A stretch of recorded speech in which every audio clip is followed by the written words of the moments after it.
Chapter 425, Xianyu Divine Dynasty. Sky Demon Great Sect. After the festival, Guan went to Mystic Valley on his own. He wasn't worried about Yangxian Emperor causing trouble in the Third Medicine Valley.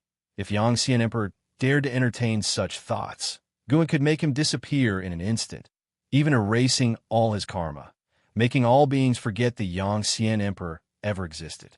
When in Shengtian and Jiangshi saw Guan, they were extremely excited.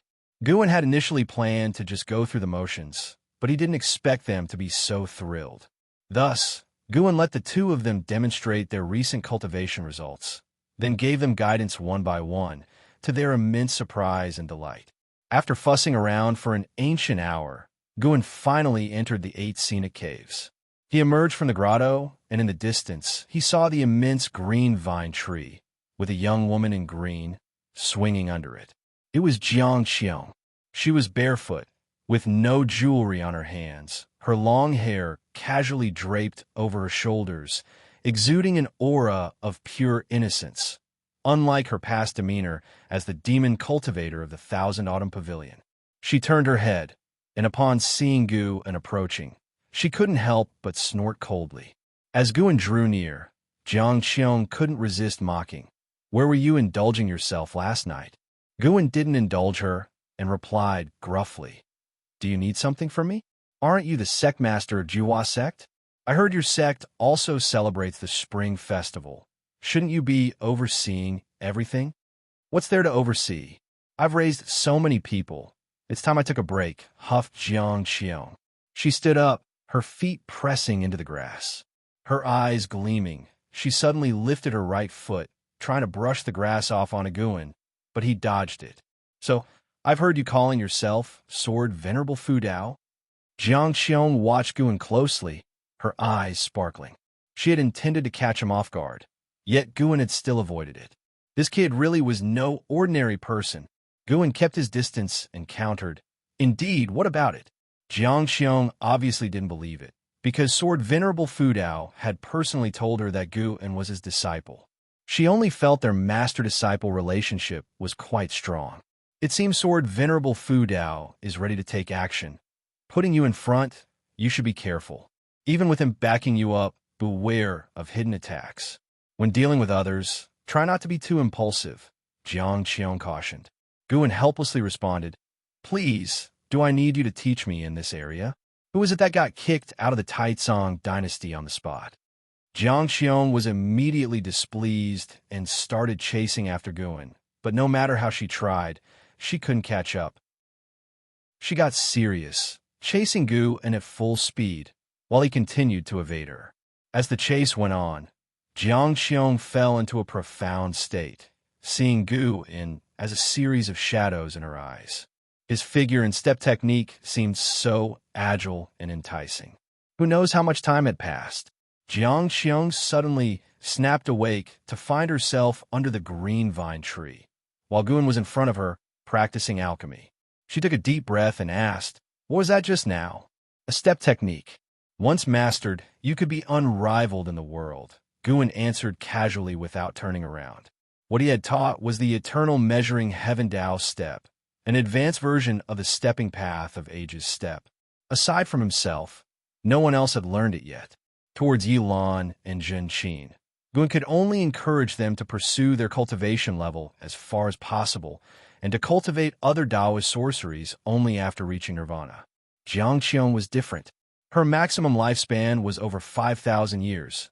She would certainly achieve nirvana, so learning divine skills in advance wouldn't delay her cultivation. "What's it called?"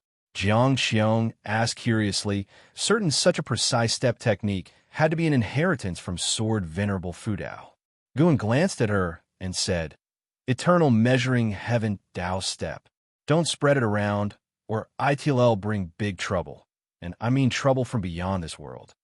Upon hearing this, Jiang Xiong became both nervous and excited. She eagerly pounced towards Guan. She hugged Guan tightly, wanting to plant a kiss on his face, but was blocked by his palm. Instead, she ended up kissing his palm, tickling him. "I haven't loved you for nothing. Rest assured, I will definitely succeed," Jiang Xiong said joyfully. Guan pushed her away and said, "Then you'd better start practicing now to master this divine skill. I'm afraid it might take 1,000 or even 10,000 years." Jiang Xiong didn't believe it and immediately got up to begin her cultivation. Guan turned his gaze back to the pill furnace. Below the pill furnace, the flames flickered, burning out only to reignite, continuously cycling through a state of reincarnation. With time flying like an arrow, Guan once again seated himself in front of the pill furnace, kindled the fire, and turned his head to look. Jiang Xiong's figure shifted about, resembling a white swan, elusive and difficult to track. She suddenly appeared beside Guan, her right hand to her forehead, followed by a fall, her hands clasping Guan's upper body, resting her head on his shoulder. "Why, after 100 years of practice, can I still not even enter the threshold?" Jiang Xiong said in anguish. It had been a century since she had received the eternal measuring heaven Tao step, and over the years, she diligently cultivated but failed to grasp it, so she came to Guan for advice. She had just demonstrated it, and with her mystic heart realm cultivation level, she couldn't even take 20 steps. Guan remained leaned upon and said, "I've told you before, this divine skill isn't so simple to master. The fact that you can take so many steps already proves your diligence." Jiang Xiong sighed, dispirited. After resting for a while, she brought up worldly affairs. The reincarnation shadows brought by the primordial immortal king wreaked havoc everywhere in the mortal world, and they were given a unified name, Xianyu Wraiths. A century had passed, and rather than being eradicated, the Xianyu Wraiths had grown stronger and had even established the Xianyu Divine Dynasty. Apart from the Xianyu Divine Dynasty, a sect named the Sky Demon Great Sect appeared in the mortal world, supposedly all reincarnations of heavenly demons. While the Immortal Dynasty and Holy Court were struggling against each other, they spared efforts to confront the Xianyu Divine Dynasty and the Sky Demon Great Sect. Not only did they not succeed, but they also suffered repeated defeats, allowing the enemies to gain tremendous momentum. Now, the Immortal Dynasty and Holy Court had begun to cease their wars, turning their spears towards the Xianyu Divine Dynasty and the Sky Demon Great Sect, and the mortal world faced new uncertainties. The Taitsong continent remained unaffected, but its sect saw this as an opportunity to vie for resources. Outside their realm, Sword Venerable Fudao would not protect them, nor would overseas powers indulge them. The Juhua sect was one among these, constantly expanding their reach. Last year, they encountered a demon of the Sky Demon Great Sect and lost tens of thousands of disciples in the fray. This incident enraged the Juhua sect, but the power gap made them wary of seeking revenge. Jiang Xiong was telling Guan all this not to seek help, but just to discuss the outside situation, and Guan had no intention of intervening.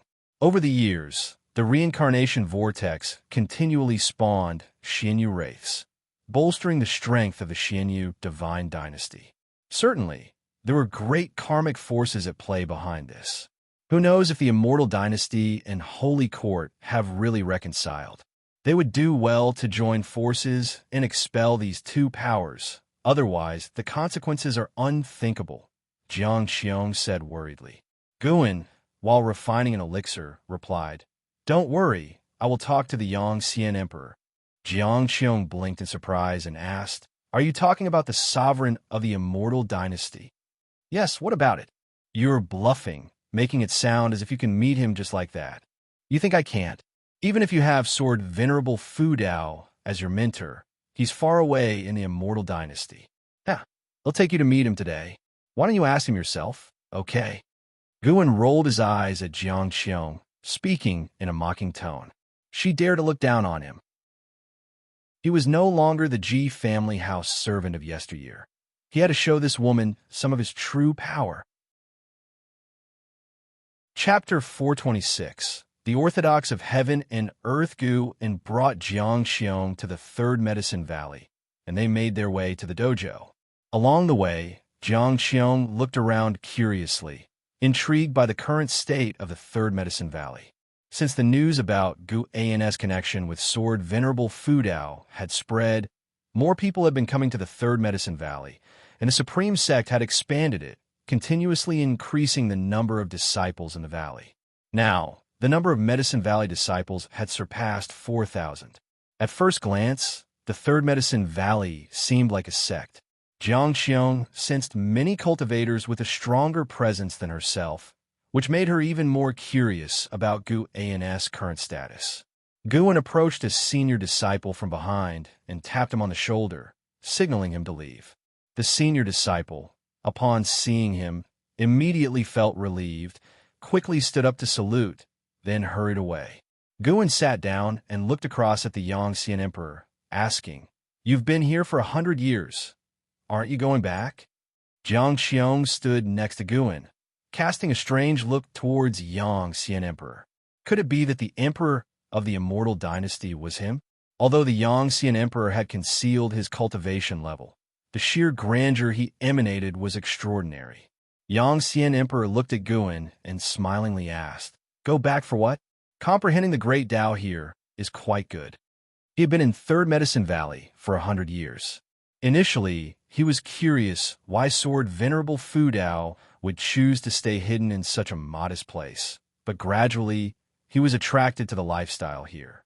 The disciples working, cultivating, falling in love. Their every action symbolized the laws of the great heaven and earth. Everything in this Medicine Valley seemed to contain some aspect of the Taoist intent. His feelings were not a mere illusion, but were influenced by Gu N's Tao fruit in the surroundings. The so-called Tao fruit is also a pathway of Tao, representing the fruits of chasing the Tao by living beings. Even though Guan had concealed his cultivation level, the aura of Xianyuan Zizai, Xian, still prevailed, and his Xianyuan Tao fruit also influenced everything around him. This was why the Medicine Valley disciples' cultivation speed was increasing, with geniuses emerging almost every year. These geniuses might not stand out in today's Supreme Sect, but would have been famous 800 years ago and heavily nurtured by the sect. Guan was also aware of his own impact on the surroundings. Unable to control it, he only opted to feign ignorance, kind of care towards the people around. Now that the Xinyu Divine Dynasty and the Sky Demon Great Sect have emerged, the threat to the Immortal Dynasty, the Holy Court, and even the whole world is not small. Guan stated, then glanced at Jiang Xiong. "You're normally quite talkative. Why the silence now?" Jiang Xiong was skeptical and didn't just blur out anything, plus she never really intended to seek out the Yangxian Emperor. She just wanted a topic to discuss with Guan. Yangxian Emperor replied, "The world is in chaos. It's normal for variables to emerge. Let them be." He watched Guan make his move on the board, his gaze subtly changing. He was about to win this game, but with Gu An's move, the situation on the board shifted. Though it wasn't a resurrection from death, it made him sense danger. It seems the Immortal Dynasty is not shouldering the mission of all living beings, rather pursuing the victory of the major trends, Guan muttered with a slight smile. Yangxian Emperor perceived the implications in his words. He didn't avoid them, but rather said, "In different periods, the targets pursued will vary. Whether it's the Immortal Dynasty or the Holy Court, when they first rose, they surely won the hearts of the people and shouldered the mission of protecting all living beings. But once you unify the world and become the Lord of all, you will become the common enemy of all beings in misery. There's no power in this world that can satisfy all living beings. From my perspective, the Immortal Dynasty should pursue other things like the legitimacy of the great heavenly spirit land." Guan remembered the Immortal Dynasty's spirits once said that the Holy Court was established by beings from outer heaven. For the Immortal Dynasty, no matter how well the Holy Court did, they wanted to overturn it, as it concerned the honor and disgrace of the Immortal Dynasty. Some things are more important than peace. After hearing this, Guan made no comment. Different stances naturally lead to different perspectives on matters. Since Yangxian Emperor was already aware of the chaos in the outside world, that was sufficient. In Gu An's eyes, both the Immortal Dynasty and the Holy Court were headed towards destruction. He could see far into the future. Everything has its destiny, including the current Supreme sect he was in. Guin had no intention of making the Supreme sect last forever, knowing that one day, as old friends departed, the sect would lose its significance to him. Without the Supreme sect, he could still flourish elsewhere. He wasn't worried at all. The deeper he delved into causality and fate, the fewer burdens Guin felt.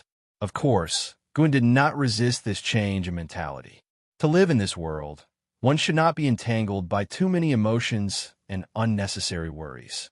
Jiang Xiong also pondered the words of Yang Xian Emperor, curious about what he meant by the legitimacy of heaven and earth. Guin didn't linger. The current game couldn't be saved. His moves were just for play. He stood up and took Jiang Xiong to leave. Yang Xian Emperor watched the few ingenious moves made by Guin, contemplative. A breeze swept into the Medicine Valley, lifting leaves that swirled towards the sky. Spring had departed and summer arrived, warming the lands of great heaven and earth. On this day, Guin rode the blood-prisoned Great Saint, bringing an Xin to Immortal Seeking Island. The island master, Sun Hanfeng, personally greeted him, and soon, Hu Shaojian arrived too. With Guin's support, Hu Shaojian, now a cultivator of the void-crossing realm, despite years having passed and their relationship deepening, struggled to hide his excitement and joy in front of Guin, making it difficult for Guin to discern if it was an act.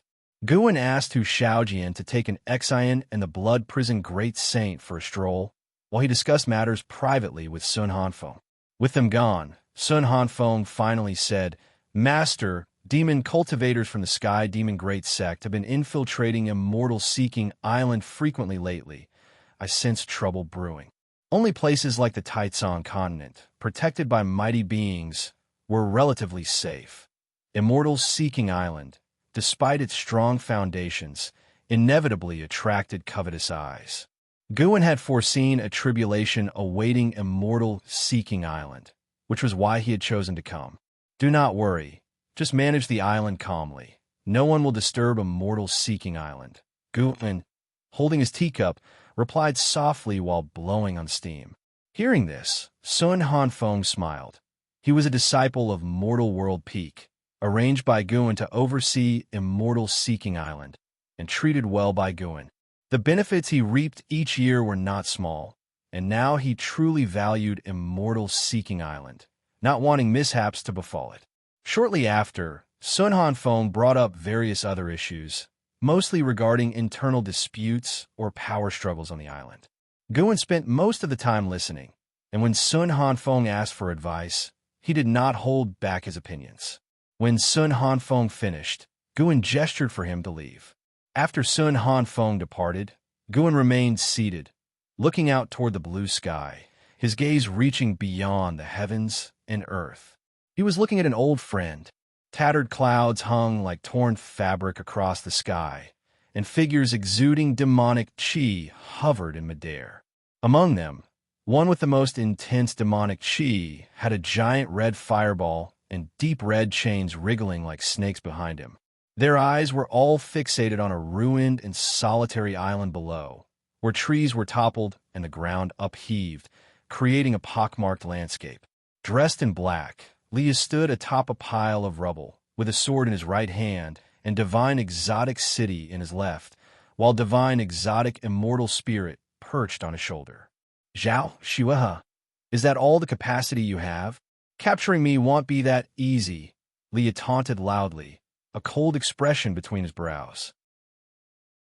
Zhao Shuehe stood in front of the red fireball, toying with the chains around him, an indifferent expression on his face as he looked down at Leah. "Leah, how long can you last relying on the power of Divine Exotic City? Join the Sky Demon Great Sect. Holy Court is not for you. You must sense the weariness of Holy Court. Without Shengtian, the chaos in Holy Court holds no merit for nurturing you." Leah frowned slightly upon hearing this. He had been in the holy position within Holy Court for many years, but had not reaped significant benefits. Recently, the chief fortune of his position was extracted, making his cultivation unstable. He had no choice but to venture out, partly to clear his mind. As Zhao Shuhe raised his right hand toward the sky, he said, "The sect hierarch of Sky Demon Great Sect has yet to arrive here. When he does, he will transform this realm. There's not much time left for you. If you don't leave Holy Court soon, you'll perish along with it." Leah, frustrated, retorted, "So? Is living a lowly life really better than death?" At this, a fierce light flashed in Zhao Zui's eyes. Leah said no more and tossed Divine Exotic City upwards. Quickly enlarging, it enveloped the whole island, emitting black mist from which divine souls and peculiar ghosts emerged, even revealing a colossal figure wielding an axe, instantly suppressing the momentum of the Sky Demon Great Sect side.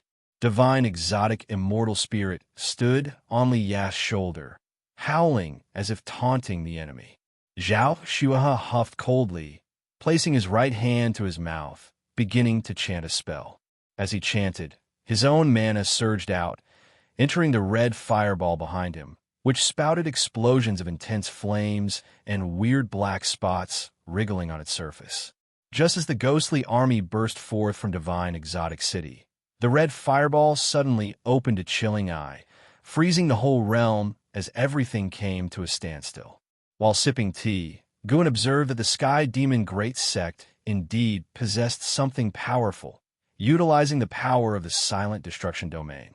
He secretly passed mana to Divine Exotic Immortal Spirit. The stronger it became, the stronger Divine Exotic City would be, leading both parties into a stalemate. He had noticed some mighty beings stirring within the Silent Destruction Domain, eyeing the great heavenly spirit land. These entities only dared to peer and feared to step into great heaven and earth. This disappointed Guin. The Sky Demon Great Sect borrowed the power of the Silent Destruction Domain, while Xianyu Divine Dynasty tapped into the power of the Reincarnation Vortex. Both forces still tested the waters, uncertain whether they feared him or Xingtian. Guin indeed looked forward to their descent. If they provoked him, it would be the perfect time to harvest lifespans. Time swiftly passed. After battling for 2 ancient hours, Leah had escaped the encirclement, barely surviving this tribulation. However, Guin foresaw that Li Ye would be entangled in vendettas for many years to come. "Senior brother Li, the next millennium won't be easy for you," Guin murmured to himself, then stood up and walked outside the hall. Chapter 427. Divine Emperor's Descent. Autumn breezes wafted through Mystic Valley. Guin sat on a tree branch, looking down at the sparring in the forest below. Jiang Shi and Enchangtian were engaged in a close contest of martial moves and movement techniques, the master and disciple evenly matched. Jiang Shi possessed a maximum lifespan of 4,800 years, while Shengxin's lifespan could reach 5,000 years. Talent-wise, there wasn't a large gap between the two. After many years of cultivation, Enchangtian had grown significantly. When it came to hand-to-hand combat, he could fight Jiang Shi to a standstill. However, their sparring didn't interest Guin much. Despite watching them, his thoughts were actually on Li Ye. Since escaping from a desperate situation, Li Ye had been chased by the Sky Demon Great Sect. Fortunately, no particularly strong entities had set their sights on him yet, and the strongest among his pursuers were only at the wandering Immortal realm. Li was currently engaged in battle. Most followers within the Sky Demon Great Sect were reincarnations of heavenly demons, awakening their original souls. But there were also some infiltrators from outer heaven who had descended as demons, nearly all of whom had cultivation levels above the Immortal Tao 4th layer heaven. After years of warfare with the Immortal Dynasty, the Holy Court's control over outer heaven was weakening. Guin lifted his gaze and saw figures coming and going from the great heavenly spirit land without anyone daring to block them. In such circumstances, the Sky Demon Great Sect was rising swiftly, spreading across the world like a wildfire. Guin's Immortal Seeking Island would be affected in the future as well. Watching Li Ye battling fiercely, Guin's thoughts drifted to the future, contemplating an appropriate time to reap the growth of the Sky Demon Great Sect. Guin had no intention of blindly playing the savior, But if threatened, or if those he cared about were threatened, he would show no mercy. He lived in seclusion, but that didn't mean he would stand idly by. After observing Leah for a while longer, Guan's gaze shifted toward Enhao. Enhao was about to undergo nirvana. He was still imprisoned, waiting for the Yangxian Emperor to return. Once released, after his nirvana, Enhao would re-emerge into the world, embarking on the path of the heaven-favored. Compared to Leah, Enhao's journey would be smooth, continuing his past grace. Guan then turned his attention to other old acquaintances, and, as he did, his thoughts suddenly turned to Xiaochuan and Yang Jian. Both had entered the reincarnation vortex, yet there had been no word from them, and Guan could no longer feel the destruction Dao seal on Xiaochuan's soul, indicating a great distance between them. After a long while, Jiang Shi came to the base of the tree, looking up to ask, "Master, how do we perform just now?" And Shang Tian also walked over, expectantly looking up at Gu and withdrew his divine thought, glanced at them, and said thoughtfully, "In truth, both of your growth rates are rapid. You can be considered geniuses. You don't need to be so tense. There's no need to prove anything to me, strong or weak. As long as you don't betray me, I naturally won't abandon you." These two disciples had many merits, but every time they saw him, they became nervous, and they were eager to demonstrate their abilities, which made him feel uncomfortable. Upon hearing this, and Shang Tian smiled, Jiang Shi also let out a sigh of relief. Unlike an Xian and Long Qing, they had sought Guan for their own gain, so they could never be at ease in front of him, always maintaining a deep reverence for him. Guan then added, "In a while, I'll arrange for a disciple to spar with you. The two of you will take him on together to broaden your horizons." On hearing this, and Shengshen's eyes brightened as he asked, "Is it a disciple from the Third Medicine Valley?" They had naturally heard of the Third Medicine Valley, but had never been there.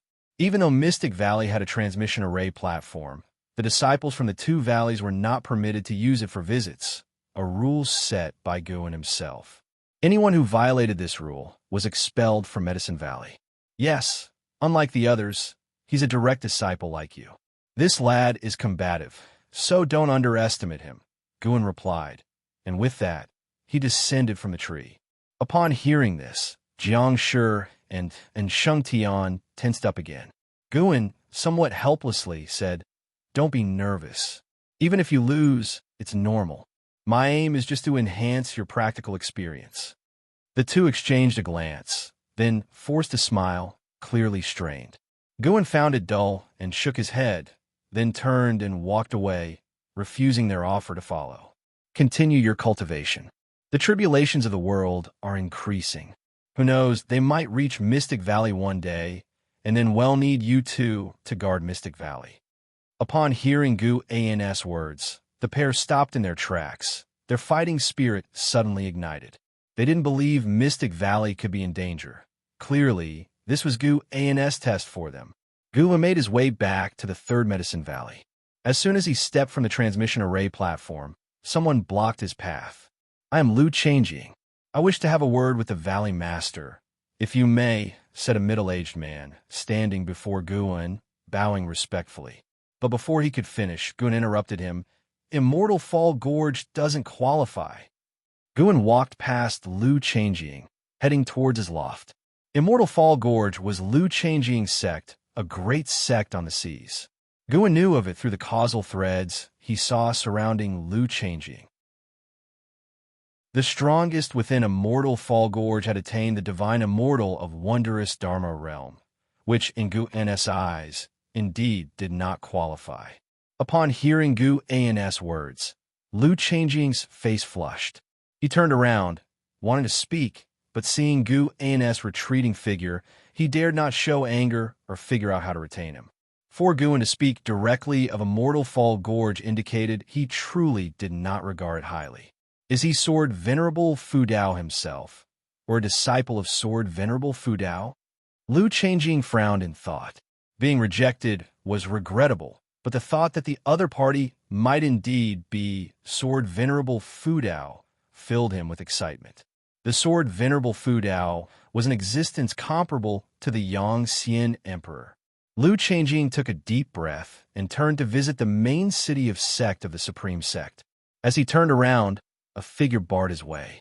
He looked up and involuntarily furrowed his brows. This emperor has some connections with Immortal Fall Gorge. Take me there, the Yang Xian Emperor said indifferently to Lu Changjing. Overwhelmed by the Yang Xian Emperor's imposing aura, Lu Changjing cautiously asked, "May I inquire who Dao's friend is?" "Yang Xian Emperor. Have you ever heard of him?" "What?" Lu Changjing's face changed dramatically. A look of terror etched on his features. Passing disciples who heard the three words, Yang Xian Emperor, instinctively turned their heads to look as the Yang Xian Emperor, with a wave of his sleeve, disappeared into thin air along with Lu Changjing.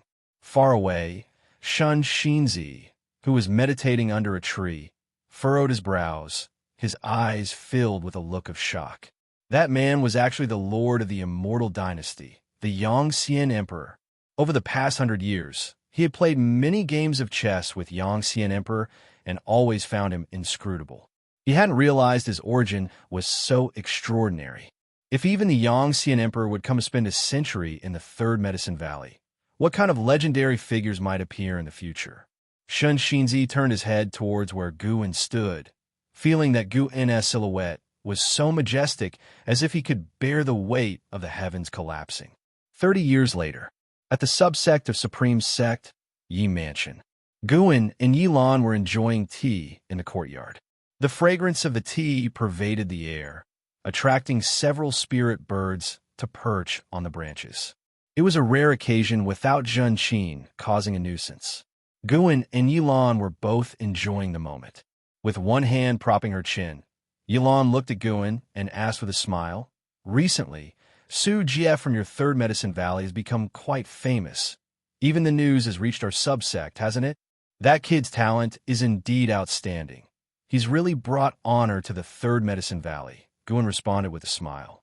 Su Jie had become a master disciple after only 5 years in the Third Medicine Valley. Guan did not give him personal guidance. He received the same treatment as the other disciples.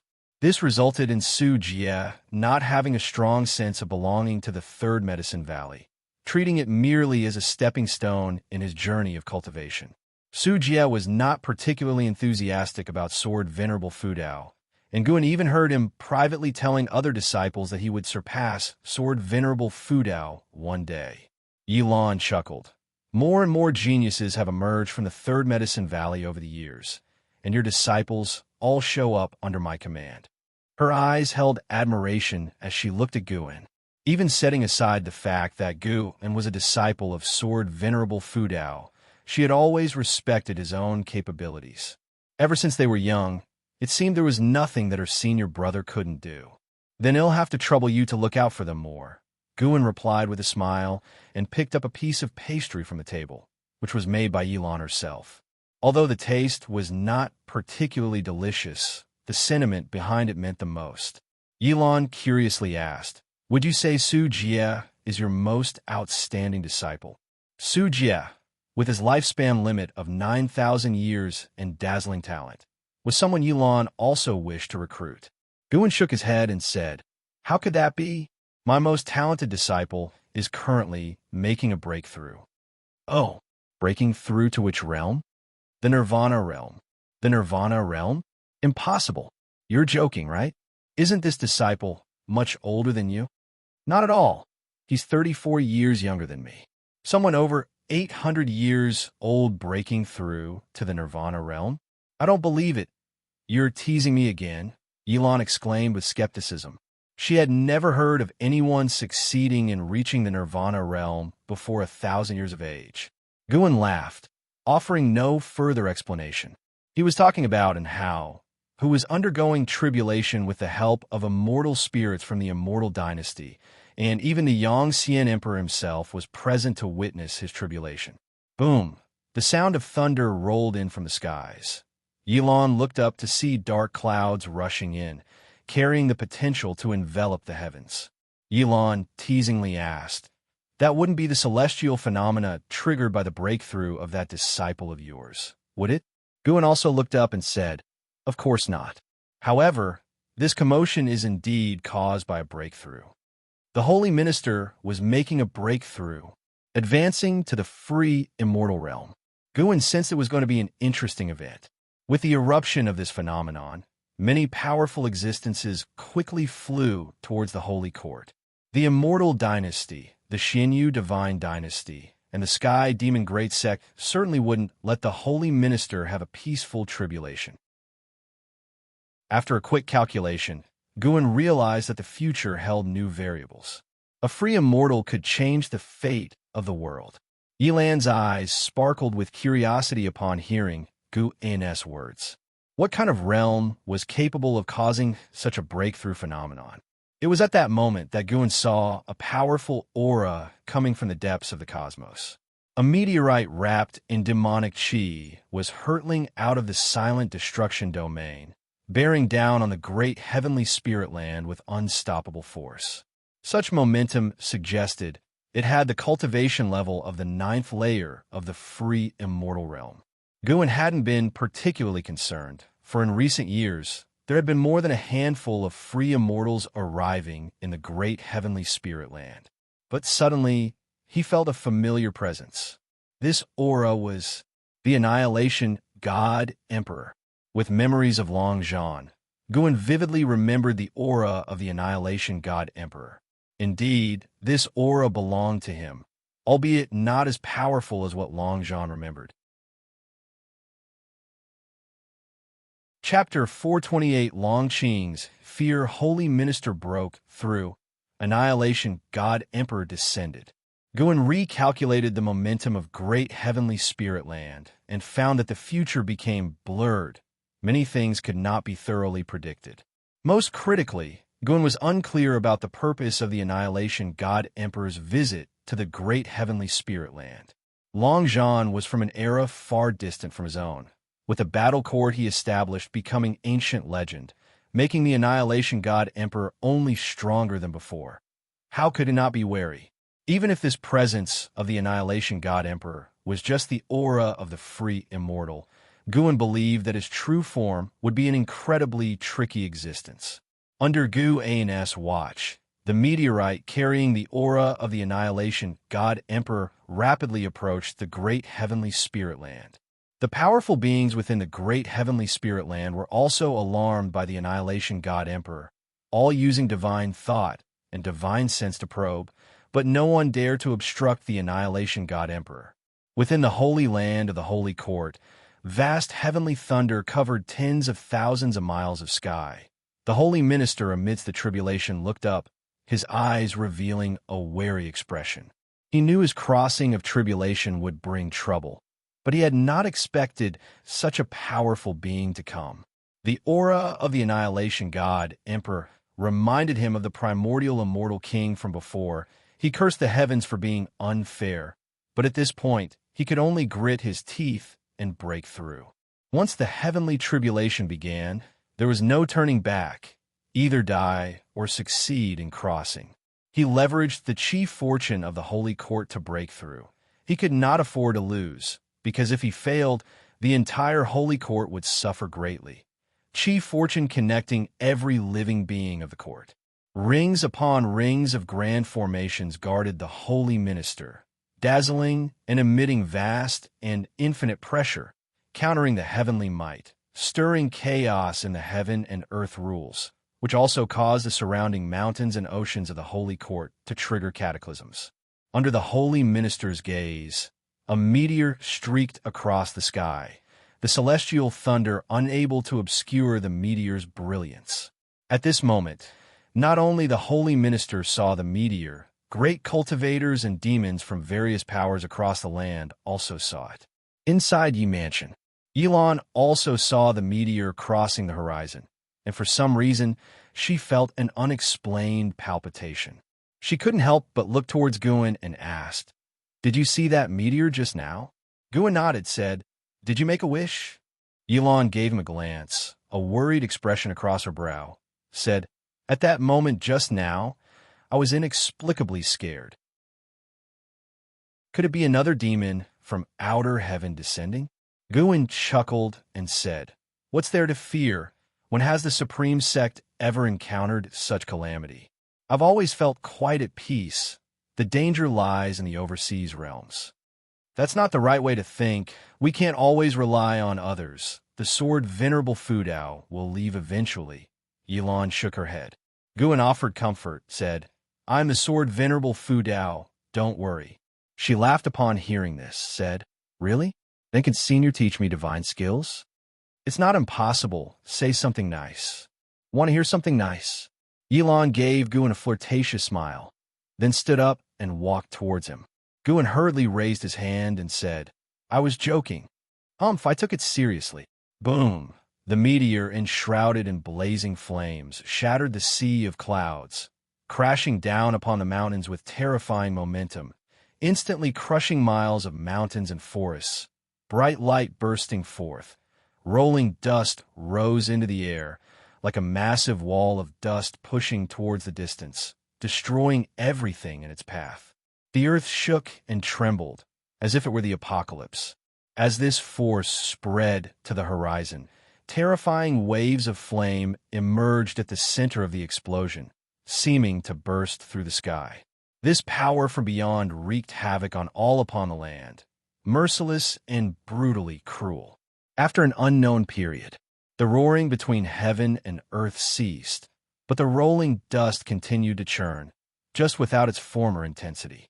A figure stepped out from the dust, clad in a black robe overlaid with black scale armor shimmering with the cold light. He wore a fierce helmet with two horn-like blades pointing to the sky.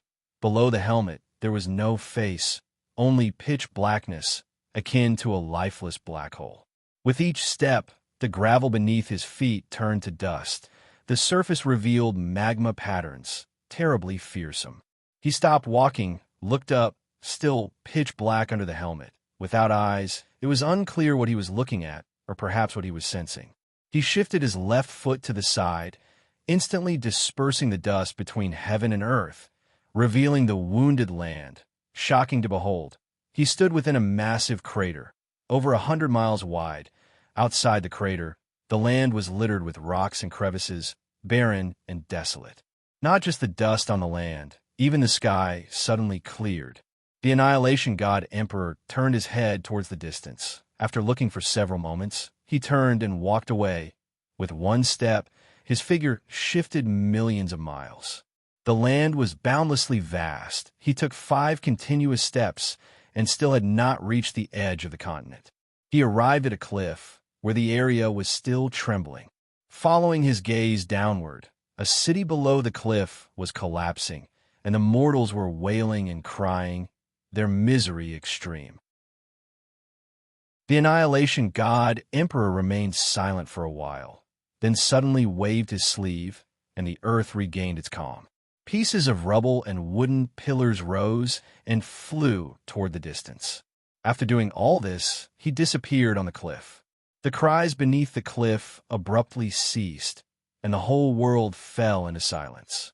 In the evening, Guin entered the Third Medicine Valley, watching the Annihilation God Emperor travel the other side of the world, temporarily unable to discern his purpose. The Annihilation God Emperor did not head toward the Holy Court, indicating that he was not attracted by the Holy Minister's tribulation. He seemed more like he was searching for something. Perhaps it was no coincidence, fearing the Holy Minister's tribulation might affect what he was seeking. As soon as Guin entered the valley, Long Qing hurried over, his face eager to please, expressing concern and warmth. "Get lost. If you can't comprehend, it means the time isn't right, and your mindset is still not stable." Guin glared at Long Qing and said thus. Within the Supreme Sect, many believe Guin was a disciple of Sword Venerable Fudao, but many disciples within the Third Medicine Valley, including Long Qing, thought Guin was Sword Venerable Fudao himself. This was also confirmed by Shen Xinzi, who now showed extreme respect for Guin, entirely in the manner of a junior. "How long must I wait? Why do I have to wait?" Long Qing asked indignantly. Guin suddenly thought of something. Could it be that the Annihilation God Emperor was here for Long Qing? It was very likely. Guin said sternly. You already know your physique is special. Can't you guess that you might be carrying a significant cause and effect? If you don't settle down, you'll face great trouble, and even I won't be able to protect you. Possibly not even the whole world. His tone was severe, causing Long Qing to be stunned. As Long Qing reflected on Guin's words, he couldn't help feeling uneasy and panicked. Guin was influencing his emotions with his Taoist intent. He had to scare the young man. Without absolute certainty, Guin dared not let Long Qing reveal his true identity. The cause and effect of the Dragon Clan were too significant, likely to draw the real body of the Annihilation God Emperor in the current battle court. Long Qing's expression shifted uncertainly, but Guin did not continue to frighten him, and instead walked past him. Just a few steps away, an Xian arrived, reporting that some disciples were fighting and needed his intervention. Hearing the names of the fighters, Guin understood why an Xian had to seek him out. Two geniuses, ranked among the top in talent within the valley. They had not yet completed their training, but already great cultivators and notable families were trying to recruit them. It's typical of geniuses. They tend to be arrogant, and when arrogant individuals meet, conflicts are inevitable. Guin followed an Xian, not feeling troubled, his thoughts still on the Annihilation God Emperor. The setting sun was like blood, but it didn't add a touch of tragedy over Third Medicine Valley. It was still full of vitality. The Holy Minister's tribulation eventually led to a great battle, with the Immortal Dynasty, Xianyu Divine Dynasty, Sky Demon Great Sect, and a few forces bearing grudges against the Holy Court all attacking together. The battle was spectacular, prompting even Guin to watch.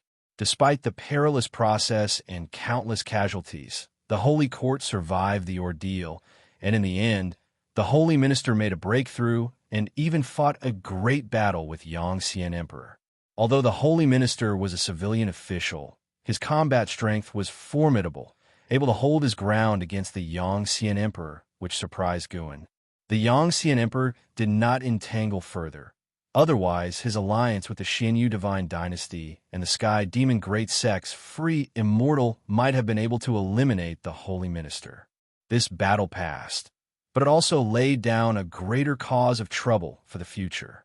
Thus, great Heavenly Spirit Land welcomed a brief period of peace. 8 years quickly passed. One day, Guin, accompanied by an Xian and Blood Prison Great Saint, arrived at Tingao Valley. LV had unexpectedly returned, specifically to seek out Guin. Before meeting with LV Guin collected medicinal herbs first. LV took him into his cave and, after activating the cave's restrictions, asked nervously, "Are you Sword Venerable Fu Dao?" Chapter 429 Heavenly Dao has its own fixed number facing LV inquiry. Guin raised an eyebrow and said, "So the news has reached your ears?" LV crossed his arms in front of his chest, chuckling proudly. "Of course. That's really slow." "What?" LV smile froze, uncertain of what to say. If it were anyone else, he would have responded with a kick, but facing Guin, what could he do? Endure, that's what.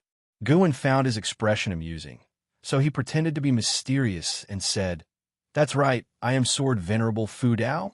However, many people don't believe it and think that I am just a disciple of Sword Venerable Fu Dao. You must keep this matter between us. Heaven knows, earth knows, you know, and I know."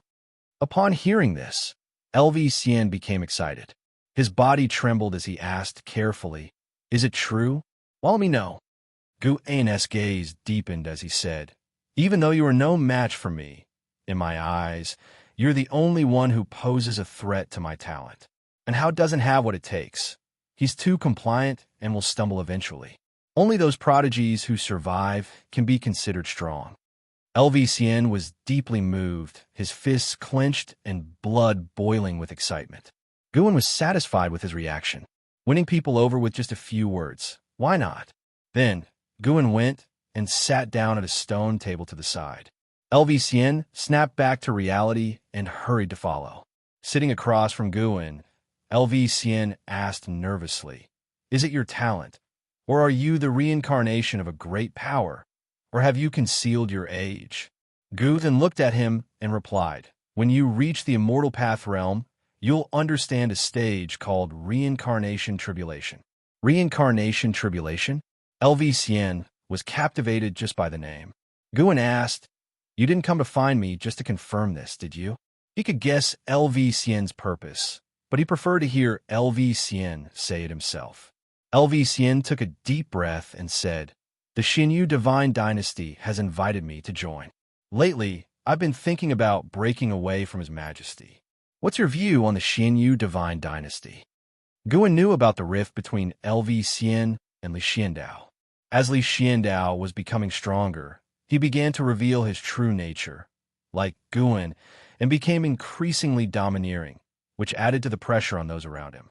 Guan replied, if you want it as a stepping stone, then it indeed is a good place. But if you plan to stay with the Xinyu Divine Dynasty, they will all go up in smoke.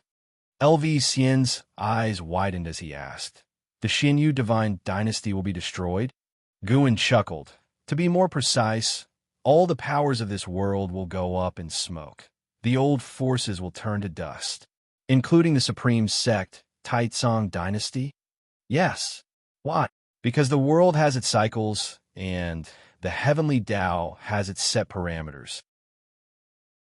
Doesn't that mean all my efforts are meaningless? LV Xian turned pale, completely disheartened. Guan shook his head, his words laden with profound meaning. Someone always survives. But think about it. If all the powers of the world disappear and 99% of beings turn to dust, and you survive, then after weathering that period, what will your status be in this world? Excitement shone on LV Xian's face as he thought more about it. He was so elated at the idea of being one of the supreme beings of the world that he even ignored how he would survive to that point. His gaze towards Guan changed, filled with admiration. What level of cultivation was needed to foresee such an outcome? He didn't doubt Gu An's words because he had also heard legends about the evolution of the world. Many cataclysms had swept through the world since ancient times. From what he could see, the world was far from destruction. At least there were no signs in sight. Indeed, Sword Venerable Fu Dao was the most formidable. Even the Yangxian Emperor couldn't compare. LV Xian became exhilarated and started pressing for more information. Guan did not reveal more about the fortune of heaven and earth, but regarding some trivial information that he could disclose, he considered it taking care of LV Beishan's son. Half an ancient hour later, Guan, accompanied by LV Xian, walked out of the cave. Luo Han watched LV Xian's respectful demeanor and couldn't help but laugh. This LV Xian was so proud by nature that even the emperor had never been shown such reverence. It was unknown what abilities this young Gu and possessed to make a proud figure like LV Xian submit. Luo Han watched from a distance, then approached them. Guan, where is the book? Asked Luo Han as he reached Guan Gu and casually took out Dream of the Red Chamber and handed it to him, saying, Green Hero Travel will be after a while. The author went out to make a breakthrough. Luo Han's old face turned red as he said, What Green Hero Travel? I just like Dream of the Red Chamber. LV Xian asked curiously, What is Green Hero Travel? Dream of the Red Chamber. He knew of it because, being interested in Guan, he had read all of Gu An's writings. An Xian walked over and, hearing their conversation, couldn't help but look at Luo Han with an odd expression, causing Luo Han extreme embarrassment, wishing he could find a crack in the ground to hide in. After Guan left Tianya Valley with an Xian and Blood Prison Great Saint, an Xian began disparaging Luo Han, saying she hadn't expected the esteemed Luo Han to read such vulgar books. Guan looked ahead, filled with dissatisfaction. Stinking girl, daring to scold indirectly. He'd have to make her suffer a bit when guiding her cultivation later. In the wilderness, a gentle breeze blew. And Hao, dressed like a wandering swordsman, strolled along a mountain path with his hands raised, his sword scabbard resting on his shoulders through the crook of his arm, his head tilted back, looking carefree. After attaining the Nirvana realm, he had completely shed his youthful naivety and now exuded an inscrutable aura, embodying the elegance of a high-level practitioner. Who? A gust of wind blew towards him from up front, rustling in Hao's hair. His half-closed eyes suddenly opened wide. He looked towards the top of the hill in front of him, where a towering figure stood, its black robe fluttering in the wind. Annihilation God Emperor. And Hao found that he couldn't see the stranger's true face, which meant that the stranger either possessed an extremely high cultivation level or had some kind of treasure on him. He believed the former was more likely. And Hao, who had traveled far and wide for many years, had encountered many powerful beings, yet none were as mysterious and formidable as the person before him. He was not afraid and continued walking forward. The Annihilation God Emperor stood still on the hilltop. As Hao passed by him, the God Emperor suddenly said, "Your life grid is extraordinary. You are destined not to belong to this world." And Hao stopped in his tracks, didn't turn his head, and instead gazed at the distant rugged mountains, asking, "Oh, to which world do I belong then?" "To a higher realm. Once you transcend the 9 heavens of the immortal path, you'll be able to go there. Is that so?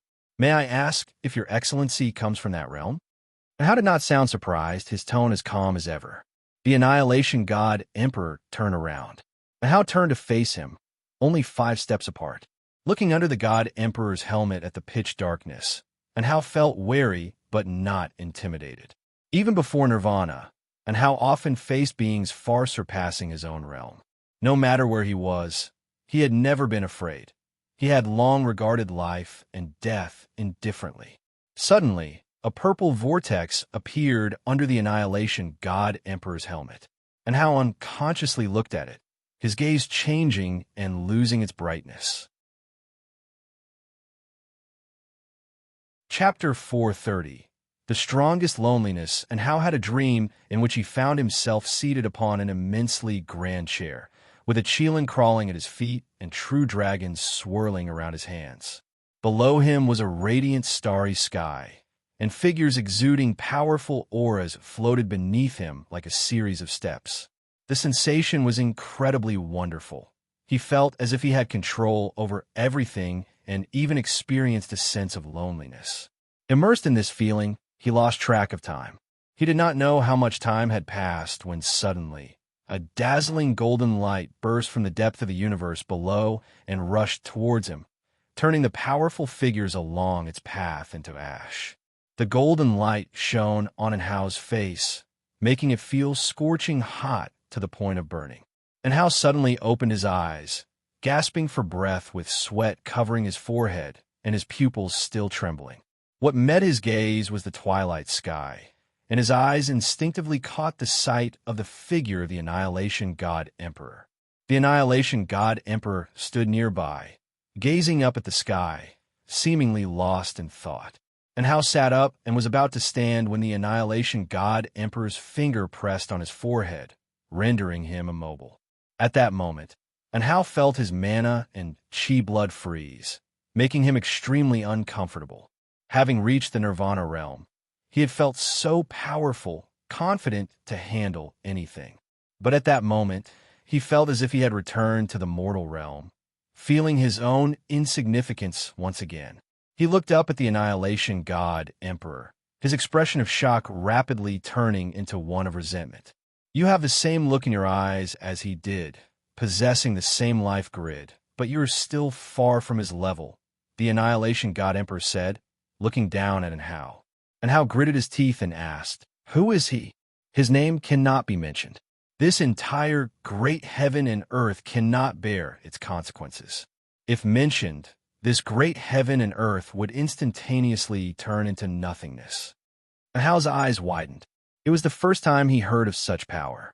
Neither the Yangxian Emperor nor Holy Heaven could achieve such feats.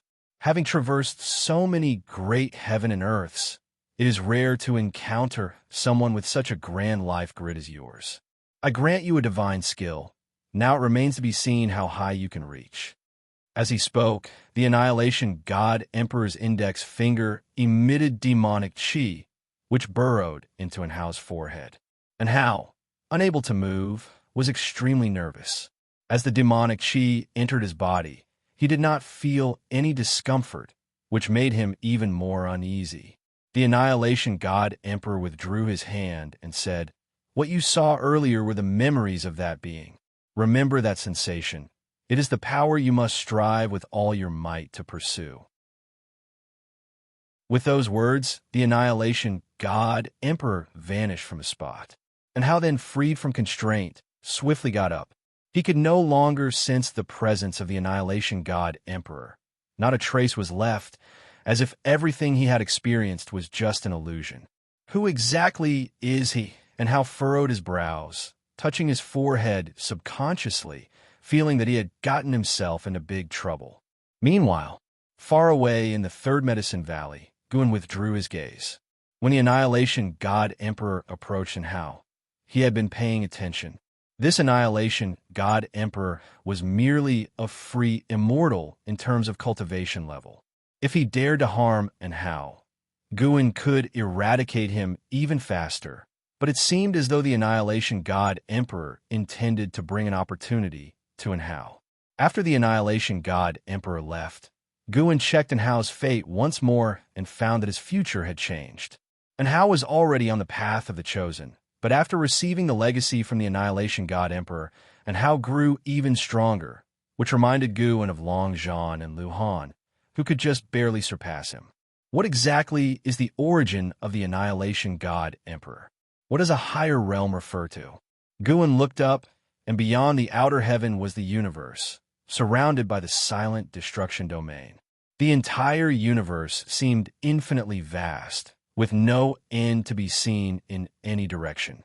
His gaze involuntarily fell upon the boundary gate, guarded by the heavenly spirit god. Perhaps to reach beyond the universe, one must pass through that gate. But approaching the boundary gate would mean destruction by the heavenly spirit god, a terrifying existence capable of effortlessly annihilating the Taoist hidden immortal. Guan then thought of the immortals he had encountered. It seemed that there were even more terrifying and vast beings above the immortal path. "Master, the sect leader is here to see you." A disciple ran up to Guan and whispered. Guan, standing in front of a wooden railing, withdrew his gaze and nodded to the disciple, then walked towards his loft. Returning to the room, Guan saw LV Batian, who immediately rose to greet him. "I've told you so many times, there's no need for such formality. It feels so alienating," Guan complained. As LV Batian watched him walk over and sit down, he finally spoke. "I was ignorant before. Knowing your true identity now, proper courtesy must be observed." Guan's face remained unchanged, but he was pleased inside. Old LV really understood people's hearts. He invited LV Batian to sit and asked why he had come. "Your disciple, Su Jie, had a conflict with a family. It was a misunderstanding, and I have had the family release him and have tried hard to ease the relationship. However, Su Jie is still unhappy," LV Batian began, his face showing helplessness as he spoke. Due to the prior incident with the Wu Ju, LV Batian dared not be careless. With such extraordinary talent, Su Jie likely had Guan's guidance behind him. He had to handle the situation carefully. Guan replied nonchalantly, "If he's unhappy, so be it. The supreme sect must not indulge him." LV Batian pondered the underlying meaning of Guan's words and responded, "He's still young after all, and his talent is indeed rare. He reminds me of Hao in his earlier years." Mentioning Hao made him think of an Xin, and his expression turned strange. When many things were connected, they seemed so absurd. He also wondered what Hao's feelings would be if he knew all this. Hao didn't know who his own master was, only knowing that his master had transformed into Sword Venerable Fudao. Are there a shortage of geniuses in this world now? Just treat him normally. No need to consider me. He is just a passerby from the Third Medicine Valley and has not truly become my disciple," Guan said carelessly. Hearing this, LV Batian became even more interested in Su Jie. Without the guidance of Sword Venerable Fudao, Su Jie had still shown such talent. Such a genius must be properly cultivated. The key was to bring him under his command, to become his strength. Seeing Guin truly uninterested in Su Jie, LV Batian started discussing other matters, hoping Guin would provide guidance for the future development of the Supreme Sect. A full ancient hour passed before LV Batian finally left. Guin personally saw him down the stairs. Before parting, the two kept bowing to each other, causing nearby disciples to talk. Guin looked at LV Batian's departing figure and noticed that LV Batian's karma had changed. Killer calamity. He immediately calculated LV Batian's life grid, and his expression became strange. Due to his words today, LV Batian would face calamity. LV Batian would find death due to Su Jie. Chapter 431. Involuntarily in Gu An's projections, LV Batian would focus on nurturing Su Jie in the future, treating him as the next sect leader to be groomed, and even betroth the daughter of the LV family's patriarch to Su Jie, as if she were his own child. Su Jie did not disappoint LV Batian. His growth rate was not inferior to Enhao's, and he, too, took Enhao as his target. 500 years later, when Enhao returned, Su Jie, overrating his own ability, challenged Enhao. Even though Enhao suppressed his cultivation level, he still easily defeated Su Jie. After that, Su Jie's personality drastically changed, becoming paranoid. He practiced cultivation even more diligently, treating getting stronger as the most important thing. He even schemed for LV Batian's defying fate divine skill and eventually succeeded in persuading LV Batian to pass on the skill to him. After the transmission of the skill, LV Batian became a cripple and returned to the LV family, only to have the LV family attacked by Su Jie's enemies. In that chaos, LV Batian died. Although Guin could see the future, he was not panicked, because he knew these events would occur only if he did not intervene. To deduce cause and effect, one must set oneself aside, an approach that allows for more accurate foresight. This is why many who are aware of their heavenly destiny refuse to engage in worldly affairs, because they cannot predict the choices they would make in the future, and thus they try not to change the course of the world. Guin was not displeased with Su Jie because of this. He was more reflective on both of their fates. LV Batian's choice to choose Su Jie brought disaster upon himself, and it wasn't that Su Jie intended to harm him. It could only be said that fate was playing tricks on people. One thought can turn one into a demon or make one an immortal, but who really knows whether their own thought is right or wrong? Guin muttered to himself, truly moved. Downstairs, the blood prison great saint looked up, pondering the words of his master. Could it be that LV Batian was about to become a demon? That would be just great. The blood prison great saint had no fondness for LV Batian at all. Knowing that LV Batian might be in trouble, he only felt schadenfreude, even looking forward to LV Batian disappointing Guin. After watching for a while, Guin turned and walked back inside the house. Night fell, and the lights of the Third Medicine Valley lit up one after another, revealing the mortal world's charms. 20 years later, in the Third Medicine Valley, the sunlight was bright, birds circled above, and the shapes of disciples practicing cultivation could be seen everywhere, with Supreme Sect disciples riding demon birds flying across the sky. Guin lay underneath the mystic pure tree with his hands behind his head, looking at his attribute panel. Name, Guin lifespan, 899/1, 393, 608, 114. Physique, mixed yuan, Dao, golden body, cultivation level, perfect Xian yuan zizai, immortal realm. Almost 1. For billion years of lifespan and close to 900 years old. Guin, looking at his age, felt the passage of time, unaware of how old he had grown. Yet his mentality remained young, and he was still able to converse with some of the younger disciples. The fat, as a buffalo white spirit rat came over and nuzzled his waist with its head in a flattering manner. Guin paid it no attention. It followed and circled to his front and said in a low voice, "Master." It spoke in a childlike voice, indistinguishable between male or female. Last year, the white spirit rat had just learned to speak the human language. Its growth also brought liveliness to the third medicine valley.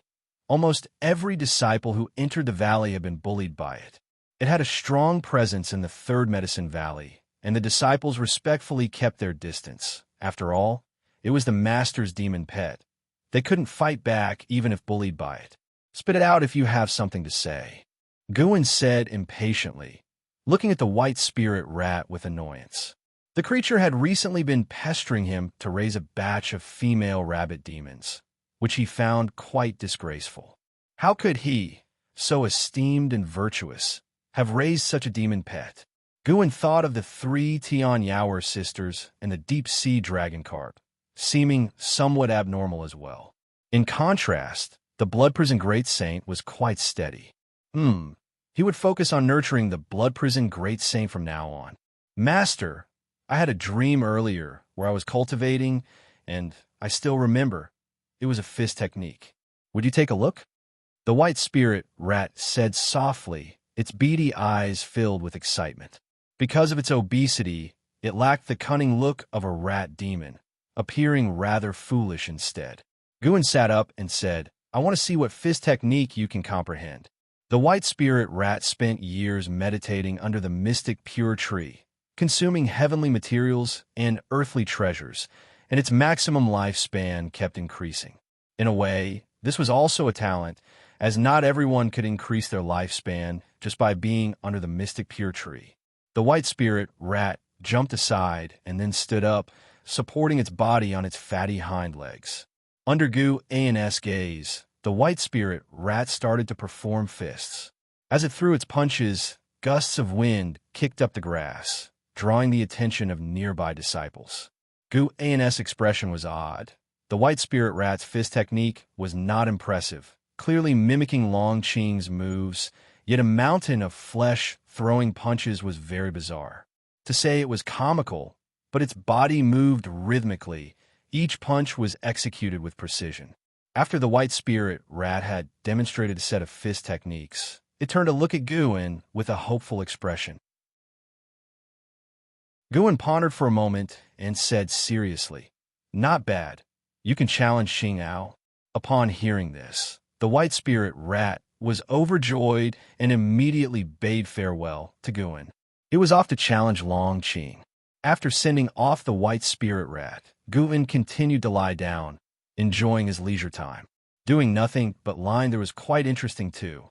However, this peaceful life was about to be shattered. The annihilation god emperor, who had been traveling the mortal world, had already arrived at the supreme sect. Judging by his pace, it would only be a matter of time before he entered the third medicine valley. Wherever the annihilation god emperor went among crowds, he would disguise himself as a cultivator, and so he did at the supreme sect. With 1,000 faces for 1,000 people, no one could remember the visage he had transformed into. Time continued to pass. An ancient hour later, a figure entered the third medicine valley, a man in blue clothes with an ordinary face and no eye-catching magic artifacts adorning him. It was the annihilation god emperor. As he stepped into the third medicine valley, he looked around as if in search of something. A disciple approached to greet him and inquired about his business. The medicine valley disciple was very polite and did not posture. The annihilation god emperor said, "I'm looking for Ji Xiaoyu." "Ji Xiaoyu?" The medicine valley disciple paused, thought for a while, and then remembered, saying, "Elder Ji has been in seclusion for many years and has not seen anyone. I have been here at Medicine Valley for many years without having seen her. It's fine, I'll just look around." "Your Medicine Valley allows that, right?" "Of course. You're free to do as you wish. If you have any needs, feel free to ask me." "Oh, much appreciated." The annihilation god emperor responded, and the Medicine Valley disciple followed up with a bow before leaving. Afterwards, the annihilation god emperor continued forward. When he passed by the dojo, he turned his head to look, but after a mere glance, he withdrew his gaze and did not pause in his footsteps. 2 female disciples walked towards him, one of whom was Yu Yingying. "I told you before that the heavenly colored evergreen grass needs constant attention. You didn't listen. Do you know how many top-grade spirit stones are lost with one plant?" Yu Yingying complained, while the woman beside her was almost crying, her lips quivering.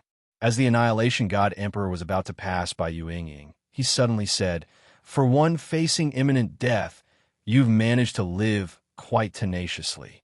Upon hearing this, Yu Ying stopped in her tracks, looking suspiciously at the Annihilation God Emperor. She knew that she was a reincarnation of a heavenly demon, and with Gu An's help over the years, her cultivation level had been continuously growing.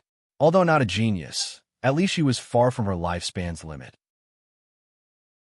Hearing the words of the Annihilation God Emperor, Yu Ying instinctively panicked. "Are you talking to me?" Yu Ying stared at the Annihilation God Emperor and asked. The Annihilation God Emperor did not stop, continuing on his way, leaving behind a perplexing comment for Yu Ying. "Cherish the present. There will come a time when you are powerless to control your fate." A time when she is powerless to control her fate? Yu Ying furrowed her brows, immediately feeling uneasy. The Annihilation God Emperor eventually reached Gu An's pavilion, where the Blood Prison Great Saint looked up at him, his eyes filled with curiosity. "Reincarnation Path Emperor, aren't you going to show yourself?" The Annihilation God Emperor spoke, saying words that Shinzi, who was eavesdropping from afar, could not hear. After hearing what the Annihilation God Emperor had said to Yu Ying, Shinzi became curious and puzzled about him. But unfortunately, the Annihilation God Emperor did not allow his eavesdropping to continue. "Reincarnation Path Emperor?" The Blood Prison Great Saint promptly stood up, watching the Annihilation God Emperor warily. The Annihilation God Emperor glanced at him and said, "Future Great Saint, sit down. Pretend you saw nothing, heard nothing. My future identity has been seen through by him. He is a real master. How extraordinary!"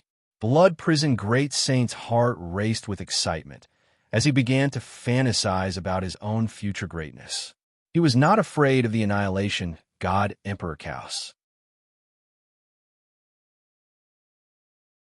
Chapter 432. 10 million incarnations. While the Blood Prison Great Saint was still lost in his vivid fantasies, Ji Xiaoyu's room door opened.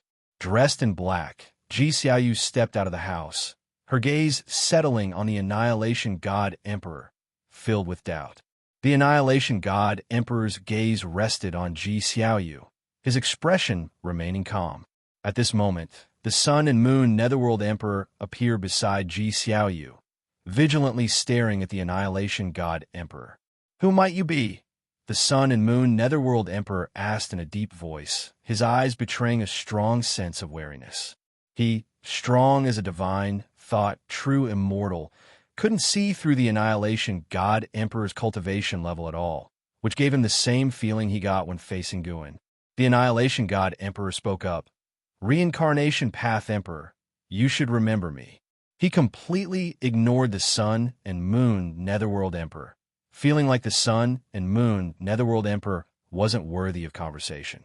Upon hearing this, Ji Xiaoyu's face changed dramatically, her expression one of disbelief, her body trembling as she struggled to compose herself. Seeing her like this made the Sun and Moon Netherworld Emperor even more nervous, while the Blood Prison Great Saint curiously looked at Ji Xiaoyu, seeing her in such a state for the first time. Taking a deep breath, Ji Xiaoyu raised her hand in salute and said, "The Junior has seen the Divine Emperor. May I ask why the Divine Emperor has personally come to the great heaven and earth?" The Divine Emperor? The Sun and Moon Netherworld Emperor appeared to realize something. His look towards the Annihilation God Emperor filled with reverence. He stepped back, half kneeling, bowing his proud head. The Blood Prison Great Saint was even more curious about the identity of the Annihilation God Emperor, his blood beginning to boil. The stronger the Annihilation God Emperor, the more likely his words would come true. He might yet become a great saint of the great heavenly spirit land. The Annihilation God Emperor said, "I am here to find someone, a remnant of the ancient evil demons." "Ancient evil demons?" Ji Xiaoyu asked in surprise. "Descendant from the long family of the battle court." The answer from the Annihilation God Emperor made Ji Xiaoyu's pupils widen sharply. Ji Xiaoyu asked with a frown, That clan still has descendants? Weren't they already extinct? The Annihilation God Emperor stared at her and queried, "Do you really not know?" Ji Xiaoyu fell silent. The Annihilation God Emperor continued, "I am aware your master is from the Dragon Clan, but you must have seen their malice. Should a living person carry such hatred, the catastrophe he could cause is beyond what you or I could foresee. That would not be a catastrophe for one great heaven and earth, but a crisis for the entire universe." Ji Xiaoyu replied, "I really don't know, and currently I'm undergoing the reincarnation tribulation. I have memories, but not the genuine feelings of my true self." The Annihilation God Emperor turned around, his gaze sweeping over the third Medicine Valley. Ji Xiaoyu followed his gaze, her heart suddenly trembling as she realized his gaze had fallen on Guan. Guan lay beneath the mystic pure tree, his eyes covered by leaves, as if he were sleeping. The Annihilation God Emperor looked at Guan, pausing for a while before shifting his gaze elsewhere. Ji Xiaoyu didn't dare disturb him, waiting for him to speak. If she felt this way, the Sun and Moon Netherworld Emperor was no different.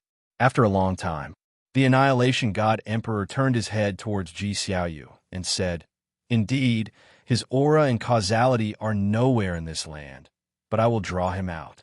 Once you conclude this lifetime, you may come to assist me, and I will not leave you unrewarded." Having said this, the Annihilation God Emperor transformed into his true form, his black robe fluttering, his scale armor glinting with a chilly light, and the darkness beneath his helmet startled the blood prison great saint enough to widen his eyes. The Sun and Moon Netherworld Emperor glanced over subconsciously, equally intimidated by the Annihilation God Emperor's appearance. The Annihilation God Emperor vanished into thin air. Far away, Shun Xinzi, though unable to hear their conversation, saw the true figure of the Annihilation God Emperor and was startled, rising involuntarily. Not just him, some curious disciples also witnessed the transformation of the Annihilation God Emperor. However, the sudden disappearance of the Annihilation God Emperor gave them the illusion that they were seeing things. The Sun and Moon Netherworld Emperor stood up, took a step forward, and asked in a low voice, "Could it be that one from the legends of the Silent Destruction Domain?" Ji Xiaoyu looked up towards the sky and softly said, "Yes, that's the one." The Sun and Moon Netherworld Emperor appeared to be in a trance, and he couldn't help but ask, "Wasn't that just a legend? It actually exists.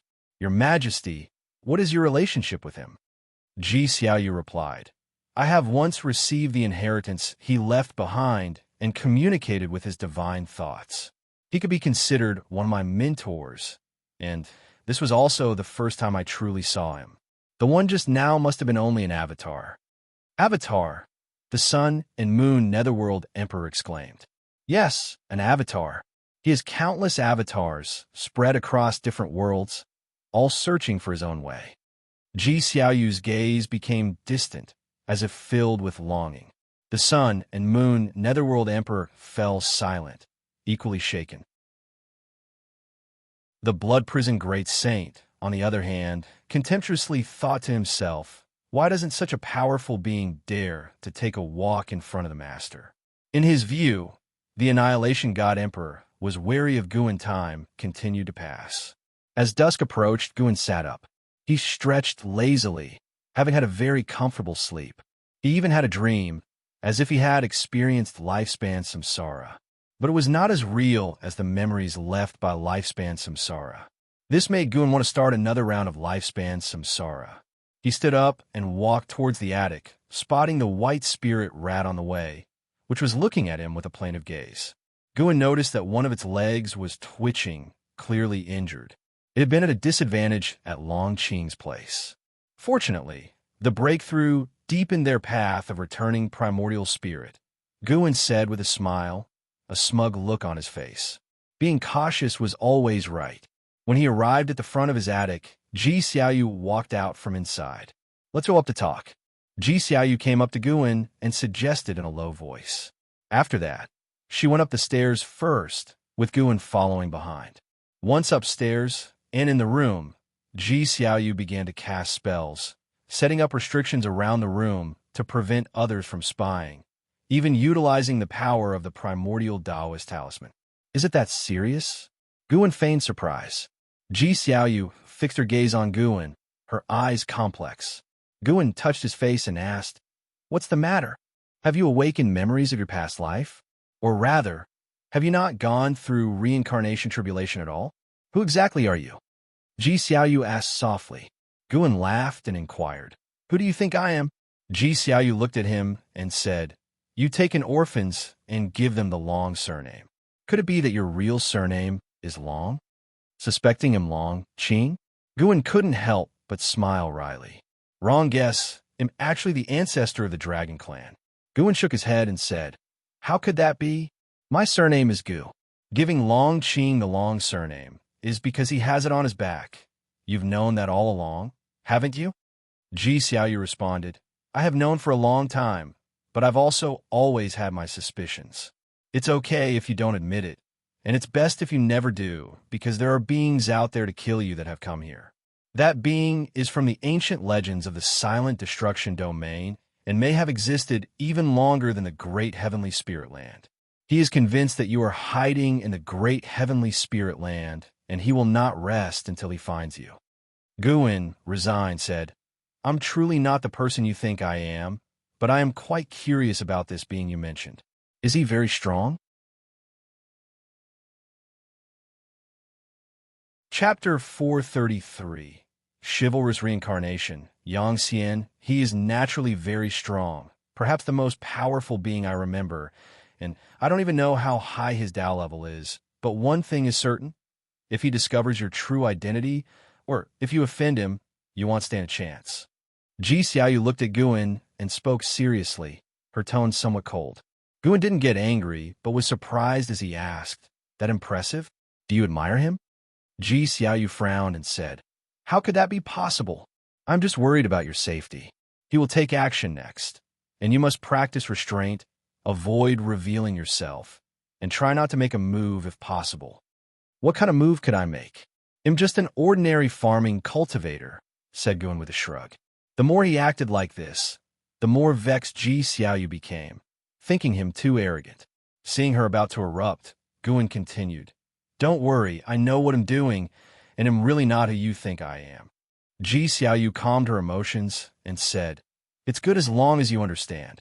After that, she released the power of the primordial Taoist talisman and walked past Guan and turned to look at her and asked, "Are you leaving just like that?" "Yes, I need to continue my cultivation," Ji Xiaoyu said without turning back. Guan didn't try to persuade her further. Feeling helpless inside, "I really am not a descendant of the Dragon Clan." As for the Annihilation God Emperor, he did indeed feel wary, but not towards this Annihilation God Emperor. It was the original one he was cautious of. Guan sat in his own chair and took out a leisure book to distract himself. Regardless, it was a good thing that the Annihilation God Emperor hadn't recognized him as Long Qing, nor had he seen through Long Qing's real identity. It proved that Guan still had time to grow. In this life, he wasn't going to be as reckless as Long Zhan. A year later, the 900-year-old and Xin came to the hidden spirit palace where first he gathered medicinal herbs, with the deep-sea dragon carp following closely behind, carrying the basket for him. "This herb, my junior sister should like it. This one for Jiang Qiong. It hasn't been easy for her. These are for Tian Yaoer. She has a big appetite." Guan mumbled to himself while picking the herbs. The deep-sea dragon carp had grown accustomed to this. He didn't speak. With his long hair reaching his feet, wearing white clothes and an elegant demeanor, like a gentlewoman. His eyes seemed to hold tenderness, a face full of feminine charm, making it difficult to guess that he was a male demon. When Guan finished gathering, he took the basket and handed a bag of seeds to the deep-sea dragon carp. As the deep-sea dragon carp began to plant the seeds, Guan walked to the entrance of the hidden spirit palace and sat on his rocking chair, taking out a book. The water above shimmered, and the whole dojo was quiet, a perfect atmosphere for reading, occasionally complemented by the sound of whale calls, which struck the soul. An hour later, Guin finished savoring the book in his hand, pressed it to his chest, and started to reflect. The spirit of chivalry is precious. Who says immortal cultivation is only about benefits and lacks chivalry? Guin talked to himself, his tone full of emotion. Having finished reading the Swordman book, he wished to wander the mortal world, live the life of a chivalrous swordsman. However, he had to maintain his schedule of gathering medicinal herbs. If he had his clone do it or squeezed in the time, the experience wouldn't be the same. Forget about it. It's nice to think about. Wait, why not live a chivalrous life in a lifespan samsara? Guin opened his eyes, sprang up, and tucked the book into his chest. It was time to start a new journey. And this wouldn't be a waste of lifespan. Lifespan samsara could enhance his understanding of the Tao rules. His character for this reincarnation shouldn't be so stubborn. He must have a compassionate heart. So Guin thought, and with a thought, a series of prompts appear before his eyes. You will spend 10 million years of lifespan to initiate a reincarnation evolution, beginning to connect with the Tao rules, searching for a reincarnation world. You have the following great heaven and earth choices. Pick any one. First, the dark heaven and earth. Second, the Dahong realm. Third, Xinxing great heaven and earth. It's the dark heaven and earth again.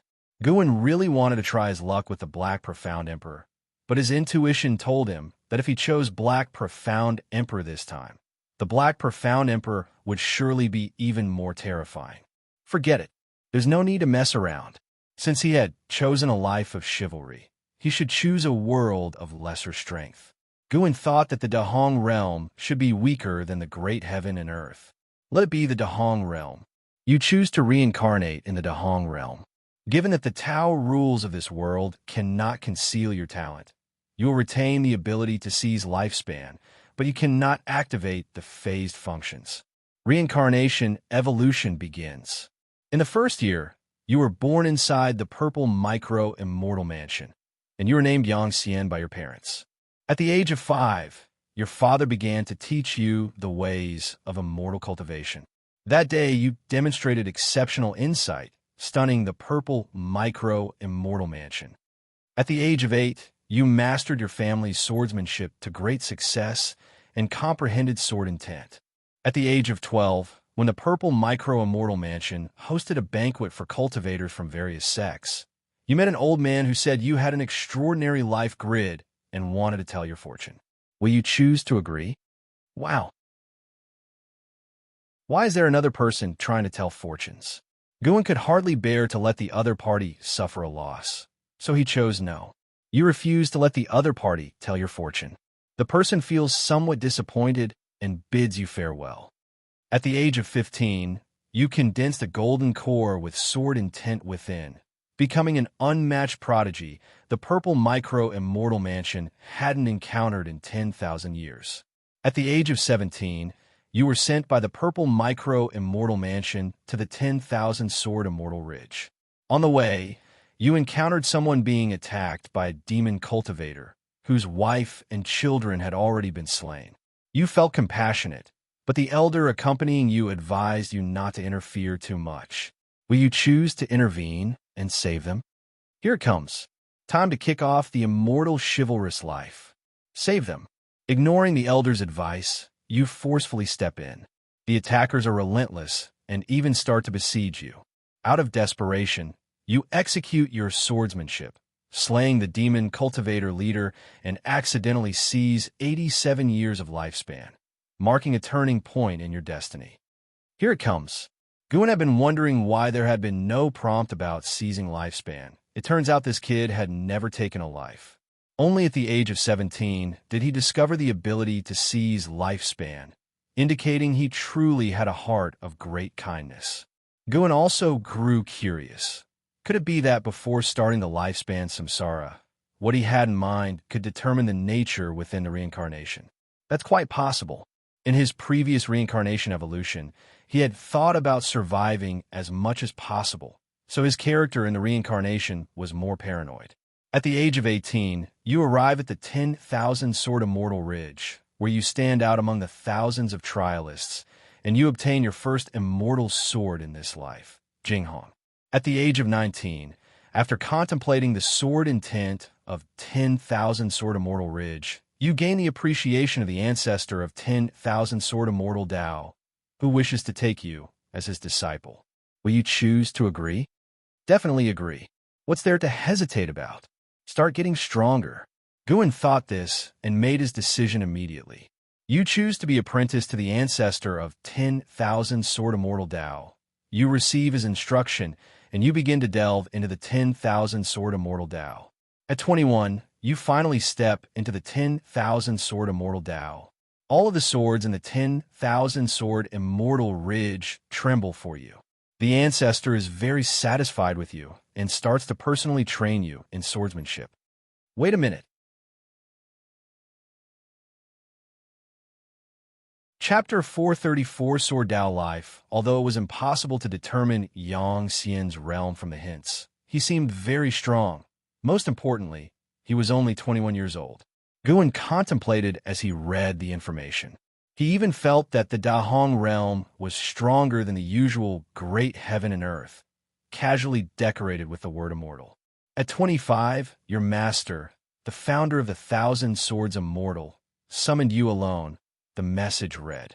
When you went to see him, he claimed he wanted to pass on the position of head of the 1,000 Swords Immortal Peaks to you.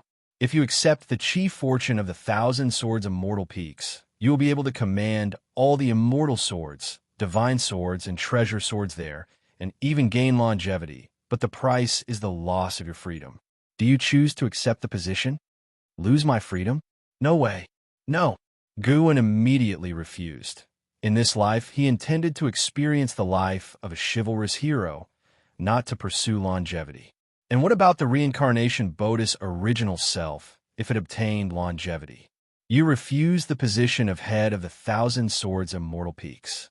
The founder does not coerce you, but assigns you an experienced task to track down the eldest senior brother who has betrayed the sect. At 30, you arrive at Blood Deer City, where the eldest senior brother was last seen. You meet Feng Meng, the city lord's daughter, and after a stream of fateful encounters, feelings blossom between you. Under her lead, you sneak into the underground city and come across a heritage, learning the killing sword technique. At 31, a mysterious cultivator attempts to sacrifice the entire city's population. You discover that he is the eldest senior brother you have been looking for. After a violent battle, he captures Feng Meng and threatens your life unless you destroy your sword intent. Do you choose to accept? Upon reading this, Guan mused that love was indeed a stumbling block for swordsmen. But as an aspiring swordman, how could he not save Feng Meng? If he listened to this eldest senior brother, he would be willingly surrendering. A dilemma. After a moment of struggle, Guan decided to trust Yang Xian. If the eldest senior brother felt threatened by Yang Xian, it indicated that he was wary of Yang Xian, who must also have an ace up his sleeve. If he died just like that, then it meant the path of chivalry was not viable. He would just read books in the future and give no further thought to it. Guan silently chose to agree. You agree to destroy your sword intent.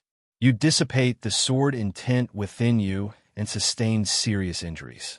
Your eldest senior brother laughs wildly, mocking your foolishness and threatening to execute Feng Meng.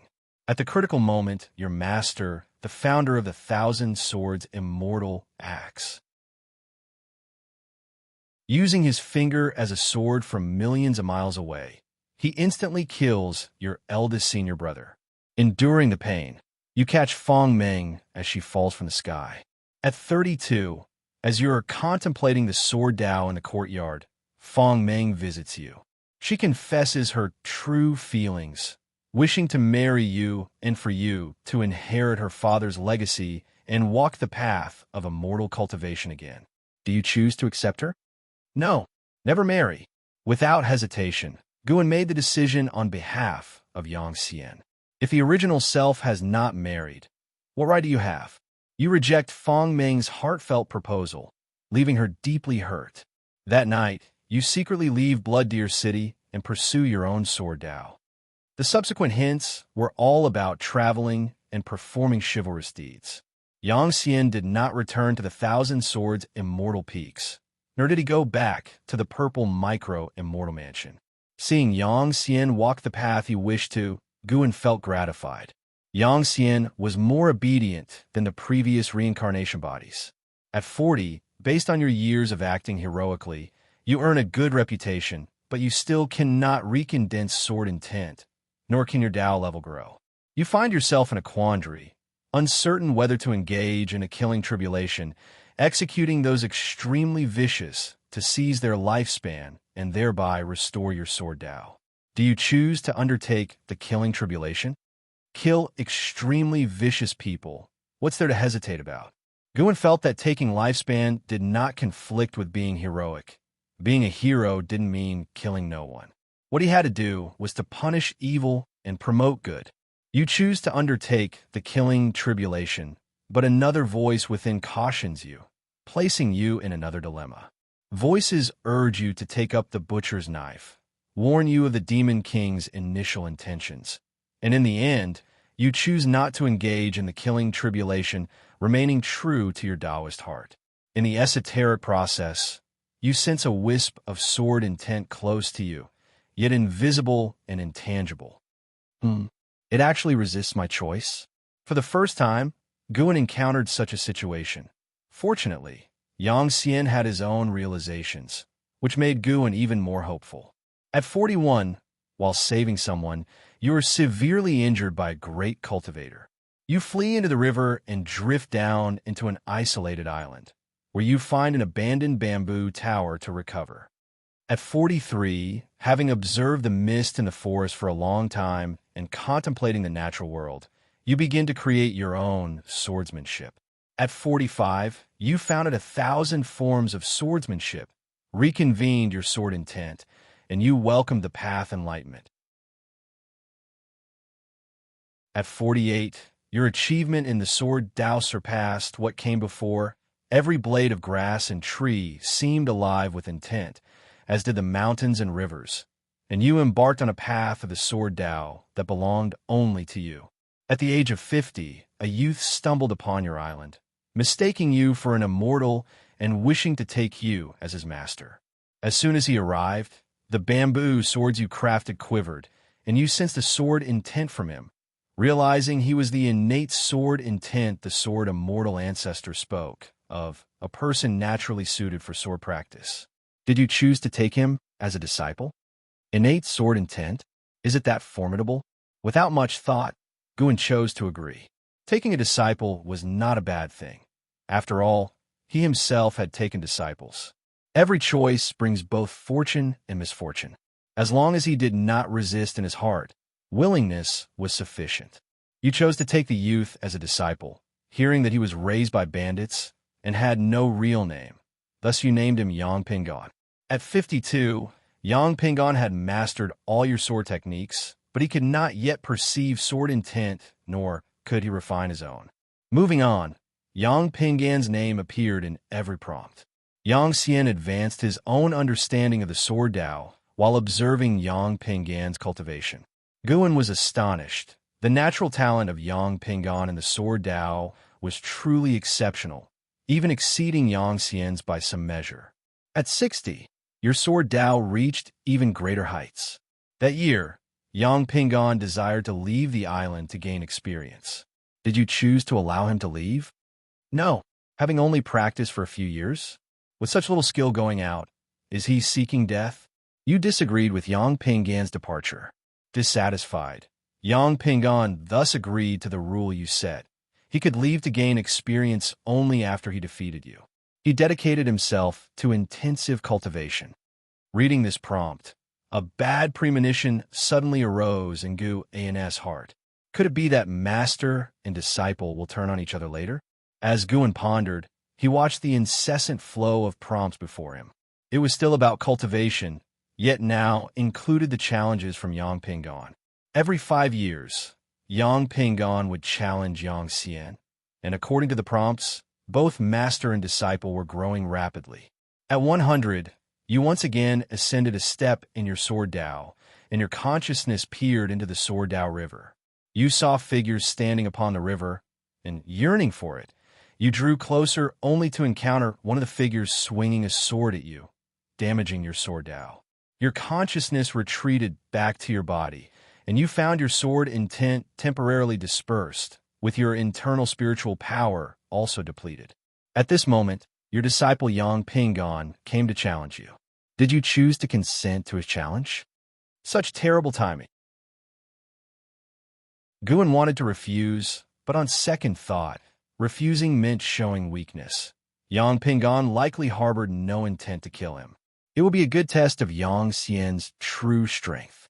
Without sword intent and spiritual power, could Yang Xian still defeat Yang Pingon? You agreed to Yang Pingon's challenge, and after a fierce battle, both of you were injured, with Yang Pingon winning by a narrow margin. He shouted out excitedly, venting out years of repressed frustration, and you could only let him travel the world. Before parting, Yang Pingon gave you 3 deep kowtows, saying he would never forget the kindness of your teachings. At 101, your wounds healed, you reconvened your sword intent and gained new insights. Seeing Yang Xian actually lose, Guan felt helplessly resigned, but thankfully Yang Pingon still had some conscience. The path of practice continued. Yang Xian gave up the ability to seize lifespan, yet his growth rate remained swift. He secluded himself in the deep mountains without wandering out, delving into the sword Dao, his cultivation advancing by leaps and bounds. Yang Pingon, however, did not return again. One prompt followed another. Quickly, time brought Yang Xian to the age of 500. At 507, you attained the accomplishment of perceiving everything in heaven and earth as a sword, and you buried all your swords at the bottom of a lake outside your island. At 508, a masked woman arrived at your island, claiming to be Fong Meng's daughter. Fong Meng was near death and wished to see you one last time. Did you choose to agree? Fong Meng? She actually had a daughter, but that was normal. Not all women can wait forever, especially since she was rejected by Yang Xian. With a sense of reminiscence in his heart, Guan then fell into hesitation. Chapter 435, Sword Saint, Greihong Dao Sky. After much hesitation, Guan still chose to agree. After all, it was Yang Xian's life, and considering the affection between Yang Xian and Fong Meng, even in the absence of love and with old acquaintances departing, a farewell was appropriate. You chose to agree to meet Fong Meng. You packed up and left that same day. In the same year, you arrived in Blood Deer City and saw Fong Meng. She lay on her bed, her face devoid of any color, and you noticed an energy within her similar to sword intent, but more complex and eerie. Upon investigation, you learned that Fong Meng had never married. The masked woman was a descendant of the Fong family. With her impending death, Fong Meng sought to test your feelings for her. Understanding the truth, you felt a mix of emotions. At the age of 509, no matter how much you helped, Fong Meng still succumbed to her illness. You stood before her grave in contemplation, standing for months as your hair turned from black to white. Suddenly, you felt a faint energy emanating from Fong Meng's grave, moving towards the distance. Believing this related to her death, you decided to investigate. Before leaving, you engraved wife of Yang Xian on her tombstone. Seeing this, Guan suddenly felt ashamed.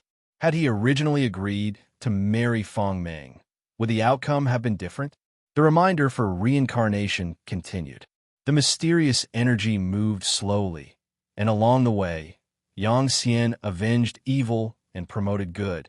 His reputation as a virtuous swordman began to spread. He also gradually realized that the people of the world were suffering under the oppression of the dynasty, while the immortal cultivation sects sat idly on their pedestals, not helping the people in misery, but only extracting benefits from the secular world. Thus, Yang Xian continued his charitable journey. Though his enemies grew more numerous, his mastery of the sword Dao was unmatched and unstoppable. Years later, following the mysterious force, he reached the outskirts of the imperial city, discovering bodies of commoners and cultivators piled up outside the city walls, discarded haphazardly in mountains of corpses, a horrifying sight. Seeing that the energy had entered the imperial palace, Yang Xian faced another moment of decision, as the imperial city was closed for a ritual forbidding entry. Guan chose to forcefully enter. This was not a moment in Yang Xian's life to shrink back. The reminder continued. Forced entry into the imperial city put Yang Xian in a difficult position, but wielding the heavens and the earth as his sword, he managed to enter the palace unharmed.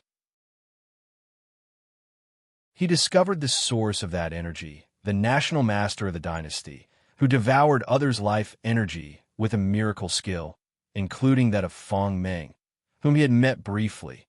This life energy was then pumped into the emperor to prolong his longevity. Yang Xian slew the national master, avenging countless victims, but discovered that the emperor was even more terrifying. A heart-stopping battle erupted. In the end, with no one to aid him, Yang Xian killed the emperor, sustaining severe injuries himself. As he departed, the city's populace knelt to thank him. A young girl asked his name, and he did not hide it, choosing to bear the greatest hatred for this matter.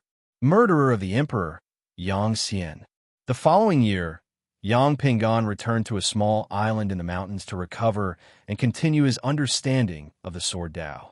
But every few years, people would seek his help, and if their suffering was indeed irredeemable, he would intervene. Time reached Yang Xian's 1000th year, and Guan still could not discern Yang Xian's realm, as the prompts did not specify. However, between the lines, it appeared that Yang Xian had reached the Immortal Path realm. Yang Xian's opportunities were not many, far less than other reincarnation bodies, and he had never resorted to usurping others' lifespan. His understanding of the Tao came entirely from his own revelations of nature. Guan felt an even stronger sense of enlightenment from him. Of course, his greatest asset was still his talent for combat, as if born solely for warfare. At the age of 1234, a cultivator came to your mountain island, claiming to be a disciple of the Sword God, delivering an invitation. Opening the letter, you discovered that the Sword God turned out to be your disciple, Yang Pingan, who was about to become the sword master of the Heavenly Sword Sanctuary and was inviting you to a festival. Do you choose to go? What's the point in going? After so many years of not coming back to see him, now that he is flourishing, he wants to show off his power? Guan directly refused on behalf of Yang Xian. After Yang Xian refused, the cultivator had no choice but to leave. Afterward, another long period of cultivation years ensued. Although there were hardships, Yang Xian always managed to handle them with ease.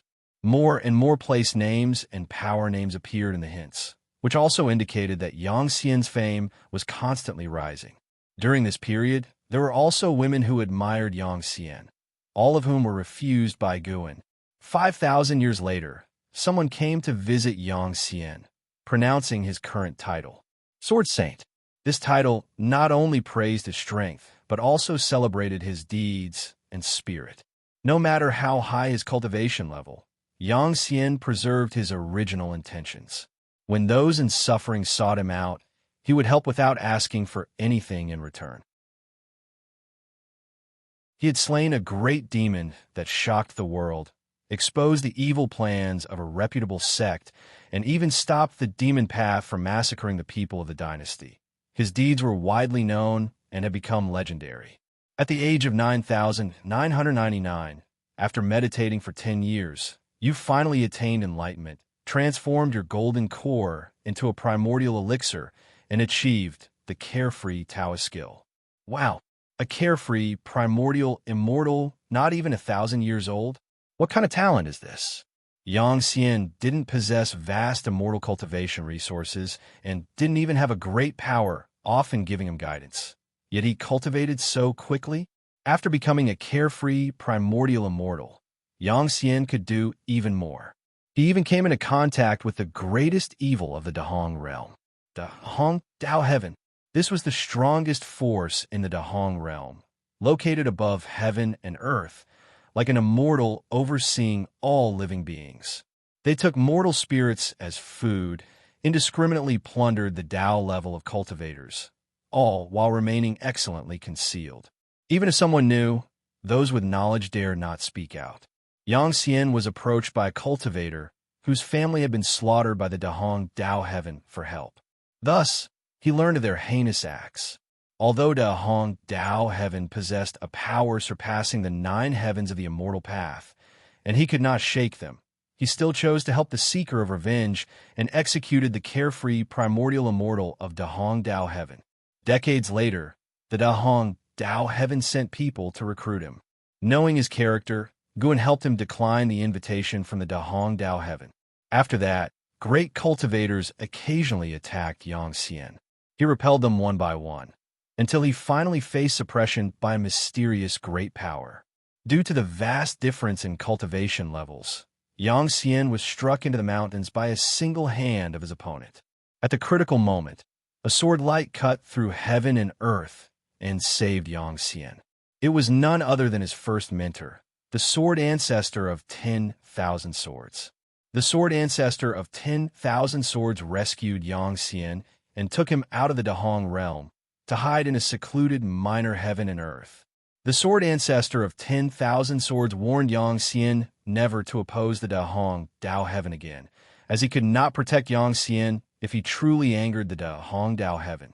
Faced with the choice, Guan decided to endure in silence for the time being. Once Yang Xian's injuries healed, the sword ancestor of 10,000 swords began to instruct him in cultivation, and after 10 years of personal teaching, the sword ancestor left. Yang Xian resumed his cultivation and leveling up. He no longer sought to rescue individuals from suffering. He wanted to help all the living beings of the Dahong realm. This cultivation lasted tens of thousands of years. At the age of 70,000, Yang Xian reached the free immortal realm of the 9 heavens of the immortal path.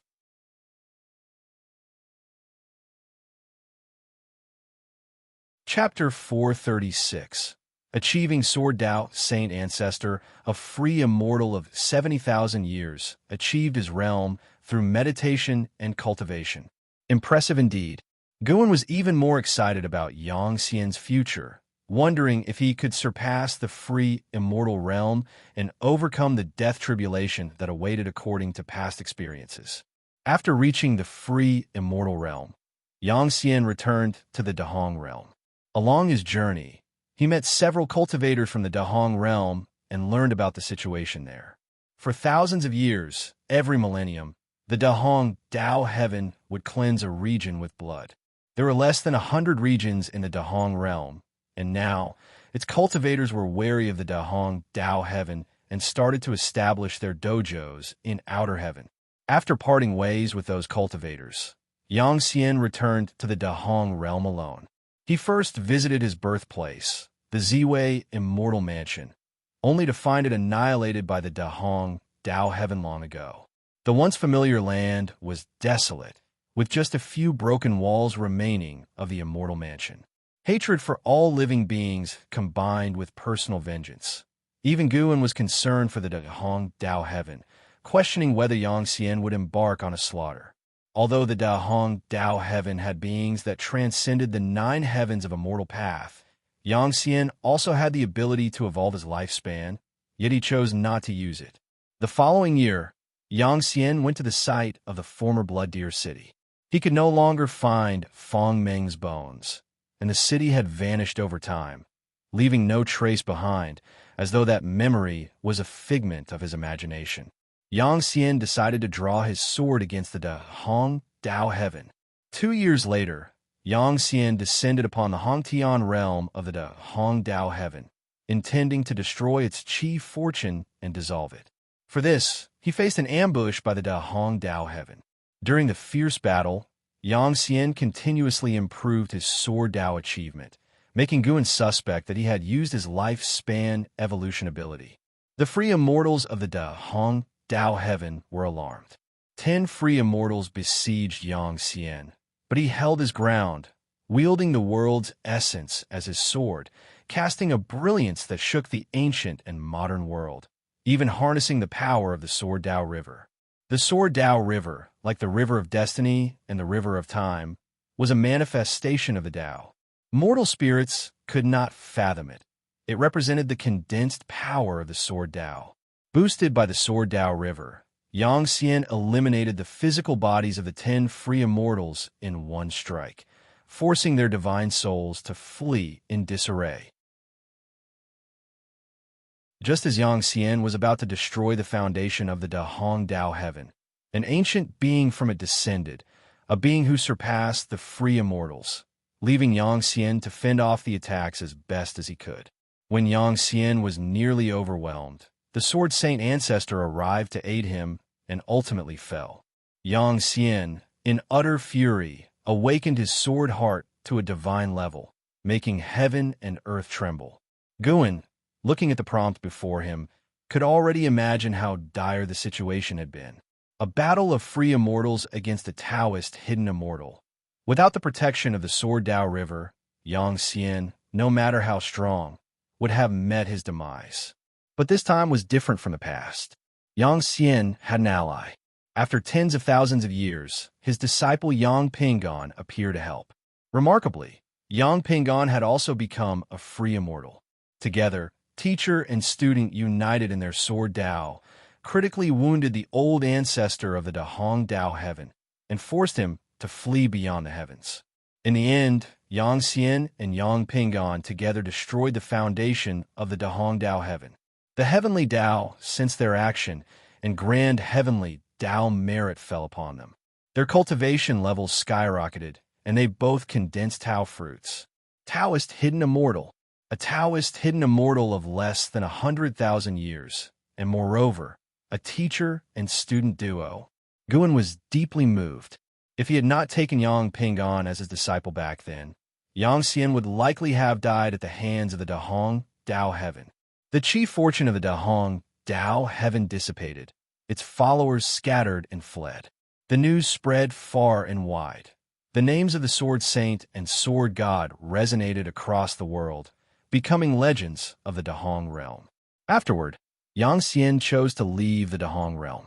Yang Pingon declared his intention to create a new world order, pledging to protect all living beings personally. Yang Xian gave him a deep, meaningful look, then set out to roam the cosmos beyond the heavens alone. Yang Xian arrived at a fragmented world beyond the heavens to engage in path enlightenment. His battle with the Dahong Dao Heaven had given him much insight. Guan saw multiple prompts of him comprehending the Karma Dao, Chief Fortune Dao, Fate Dao, and Creation Dao. At the age of 134, a mysterious figure invaded your dojo, claiming to be the Black Profound Emperor and challenging you to a combat. Do you choose to accept? Black Profound Emperor. Guan's spirits lifted at the sight of these three words. However, he was unsure whether Yang Xian's time was in the past or future, thus unable to judge the Black Profound Emperor's cultivation level. For now, better refuse. I'll take care of him myself later. Such are Guan's thoughts. You choose to refuse the Black Profound Emperor's request for combat. However, he unexpectedly made a move. You countered with a single sword strike, annihilating the Black Profound Emperor's physical body. His divine soul manifested in shock and fear, leaving behind a harsh threat before escaping with an Xian Miao method beyond your pursuit, leaving you sinking into contemplation, watching the direction he fled. One. Victory with a single strike. Guan was filled with surprise and delight. Yang Xian was more formidable than Lu Han, Xiao Shengtian, and Chu Lu. However, it was regrettable that the Black Profound Emperor had escaped. From this life, it was clear that the Black Profound Emperor had been relentlessly pursuing his reincarnation. Why was that so? What grievance did they have that warranted the Black Profound Emperor to persistently hunt down his reincarnation body? Guan couldn't figure out why, but he began to look forward to Yang Xian encountering the Black Profound Emperor again. After surviving the attack of the Black Profound Emperor, surely Yang Xian should be able to reach an even higher realm? After the Black Profound Emperor fled, Yang Xian reflected on the path enlightenment for 1,000 years, and then he ventured deep into the cosmos, entering the silent destruction domain and made the acquaintance of people whose mere titles were extraordinary. There were still female cultivators at the Tao fruit realm who wished to become his Taoist friend, and Guan still helped him refuse. At 300,000 years old, Yang Xian achieved the status of Xian Yuan Free Immortal. He continued to uphold the chivalrous spirit of relieving suffering in the cosmos, spreading his name even further, and he gained a new title, Sword Dao Saint Ancestor. At 332, 7134 years old, while you were teaching Sword Dao to the juniors of various dojos in the universe, the Black Profound Emperor suddenly attacked, wishing to annihilate your entire dojo. You used the stars as your sword, with the sword intent of billions of stars converging into a Sword Dao holy net that enveloped the Black Profound Emperor and fiercely vanquished him. However, you did not receive a prompt about seizing lifespan. Hence, you concluded the Black Profound Emperor was still alive. This bastard was really hard to kill. Guan began to grind his teeth. The prompt continued. After 350,000 years, Yang Xian wanted to see just how vast the universe was and continued his travels. In the end, he arrived at the boundary gate. Guan inwardly cursed his luck, but had no choice in the matter. At 350,008 years old, upon arriving at the boundary gate, as you were immersed in the profound Tao of the boundary gate, a figure stepped out from within the gate and attacked you, causing your physical body to perish. Your sword intent barely protected your divine soul, but the assailant struck again, annihilating your divine soul. You died at the hands of the heavenly spirit god. Reincarnation cycle has ended. Guan's face darkened. He knew it would be this way. Previously, the Black Profound Emperor was an insurmountable barrier he had finally overcome, and now the heavenly spirit god had become his new obstacle. How foolish. Yang Xian, why did you have to be curious? If you hadn't gone, wouldn't you have avoided death? Guan vanished into thin air from the chair and arrived in the midst of the cosmos, settling on a meteorite. He activated the lifespan barrier and then received Yang Xian's life memories. Feeling Yang Xian's life truly was even more poignant. During his life, he had never used lifespan evolution, and although he could not see Yang Xian's prompts directly, Yang Xian's Sword Dao and cultivation level didn't skyrocket within a single ancient hour, except for the time he received the heavenly Dao merit. Moreover, throughout his life, Yang Xian had slain fewer than 100 living beings. What a terrifying will! The death of Feng Meng grieved Yang Xian deeply, and Guan felt the same sorrow.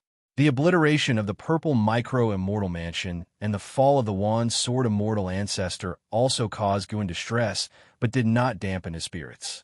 Guan focused on understanding Yang Xian's two encounters with the Black Profound Emperor. The Black Profound Emperor was very mysterious, each appearance shrouded in black mist around his body, preventing any glimpse of his true face. From the battles, it was evident that the Black Profound Emperor was no match for Yang Xian.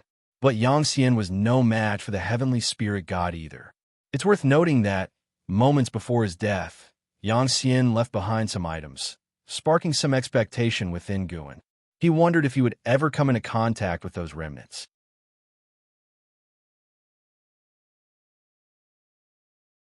Chapter 437, Holy Heart Sword Dao. The change in Guan after inheriting the memories of Yang Xian. Guan had received Yang Xian's Sword Dao inheritance, which was the essence of his life's cultivation. Holy Heart Sword Dao. This Sword Dao uses the heart as its foundation. Whatever the heart conceives can be transformed into one's own sword.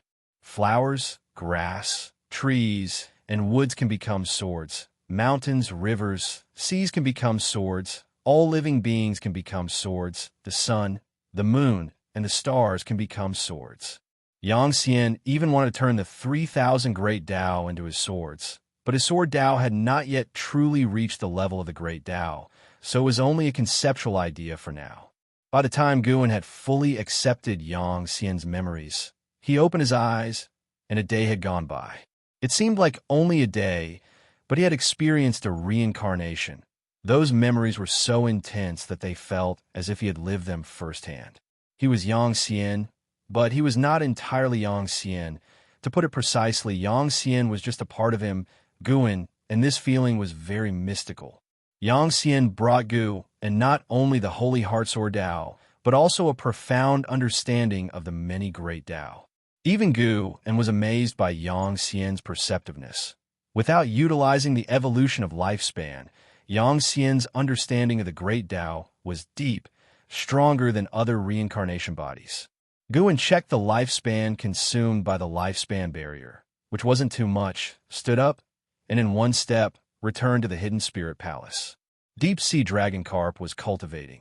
Upon hearing footsteps, he opened his eyes, saw Guan return, and was pleasantly surprised, promptly rising to ask, "Master, why have you returned?" Guan looked at him and said, "Didn't you want some combat techniques? How about I pass on a set of swordsmanship to you?" "Of course, thank you, Master." Deep-sea dragon carp immediately thanked Gu and excitedly approached him, full of expectation. Guan didn't say much and began to impart the swordsmanship to him, guiding him to practice the Holy Heart Sword Tao from some simple techniques. Deep-sea dragon carp felt a change in Guan's aura, but he couldn't quite pinpoint what had changed, instead feeling an even greater respect for Guan. This was the influence of Yang Xian's memories on Guan. Yang Xian, often referred to as the Sword Tao Saint Ancestor, who regularly lectured, couldn't hide the refined dignity about him, and it had already begun to affect Guan. Integrating reincarnation memories inevitably affected Gu and to some extent. An ancient hour later, Guan returned to the Third Medicine Valley and, after stepping off the transmission array platform, was greeted by disciples. "Do you feel any changes in our teacher? You all noticed, too?" "Indeed, there's a change." Has the old man made another breakthrough? Our teacher's understanding of the Tao is beyond our imagination. Remember who's backing him. The disciples watched Guan's retreating figure, whispering among themselves. Some even deliberately flattered him, guessing he could overhear. When Guan arrived in front of the pavilion, Blood Prison Great Saint was also startled by the change in his aura. Had his master's cultivation level improved? He admired Guan, and the stronger Guan became, the happier he was, because he had decided to follow Guan for life. It doesn't necessarily have to be a millennium. Be prepared. Guan stopped and said that to Blood Prison Great Saint. Upon hearing this, Blood Prison Great Saint was taken aback, his bovine fur fluttering as if blood flame was burning. Guan continued upstairs, returned to his room, sat at his desk, took out paper and ink, and began writing down the sword techniques and cultivation techniques from Yang Xian's memories. He wasn't afraid of forgetting them. He just wanted to write them down to spread fortune in the future. He could even create a pavilion in the future dedicated to these secret books, not for profit, but to display. Cough, cough. To show off. Half an ancient hour later, there was a knock on the door. Guan responded, and an Xian pushed the door open and entered. She closed the door behind her, then came to the desk, not saying anything, but simply observed Gu and did not stop writing, and without lifting his head, he asked, "Is something the matter?" An Xian giggled.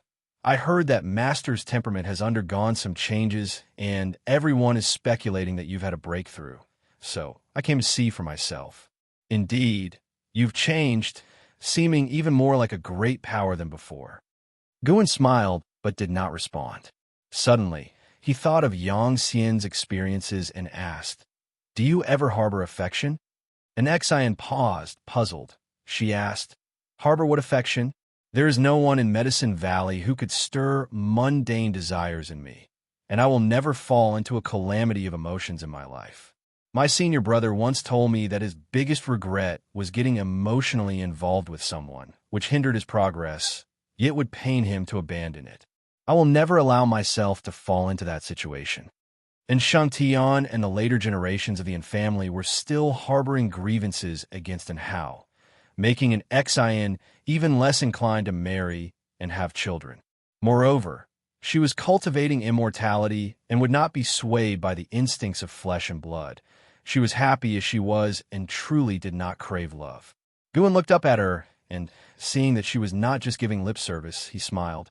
"Is that so? Affection is not as simple as you think. When fate arrives, you might forget your words today. Anexine tilted her chin defiantly. I won't forget. Master, you aren't trying to send me away, are you? How could that be? I've just been reading a book these past 2 days and felt some emotions about the love story within. Gun explained while once again feeling that complex emotion well up within him. Yang Xian's biggest regret in life was rejecting Fong Meng. He had never had a woman because the memory of Fong Meng's feelings for him was satisfaction enough. Hearing this, an Exan breathed a sigh of relief and reminded him, Master, you should read fewer miscellaneous and idle books. Guan couldn't help but glare at her. Get out, get out, get out. You have no respect for your elders. An Exan grinned triumphantly, bowed, and then left. Guan continued writing the secret book as the sun outside the window gradually set. Time kept flowing by. 3 years later, all who knew Gu and had grown accustomed to the changes in his temperament. Through integrating the Holy Heart Sword Tao, his sword intent had also improved, making swordsmanship once again his strongest technique. On this day, Guan stood on the cliffs at the edge of the Third Medicine Valley, gazing up at the sky. He saw in the depths of the universe, near the silent destruction domain, a massive city appeared, pitch black in color, as big as the sun above the great heavenly spirit land. The Annihilation God Emperor was hiding within that black city. Holy courts, immortal dynasties, Xinyu Divine Dynasty, and the Sky Demon Great Sect from the great heavenly spirit land had all sent people to investigate, but anyone who came close to Black City would turn to stone. Looking around, the void was suspended with hundreds of stone statues, the strongest among them reaching the Tao Void mysterious immortal realm, which was a pity. What exactly are you planning to use to attract Long Qing? Guan wondered to himself, noting that the Annihilation God Emperor was shrouded in a causal force stronger than even the free immortal. Indecipherable, surely the true body of the Annihilation God Emperor. Just then a figure descended from the sky and landed beside Guan. It was Wu Ju. In recent years, Wu Ju had just broken through to the Mahayana realm, making a name for himself in the Supreme Sect, and had drunk day and night with Guan. Guan looked at him and smiled, asking, What brings you here? Wu Ju, with excitement, said, I have news about Hao. He has now attained nirvana and has arranged a time for a decisive battle at sea. The Supreme Sect plans to send a group of cultivators to the Array platform to support him, and I will go too. Hao. This was the most talented genius in the history of the Supreme Sect, still a legend to this day, constantly spoken of by many disciples. Guan pretended to be surprised, raising his eyebrows. He's advanced so quickly? Is his opponent formidable? The opponent is a loose immortal. He's challenging a loose immortal beyond his realm. So this has caused quite a stir overseas.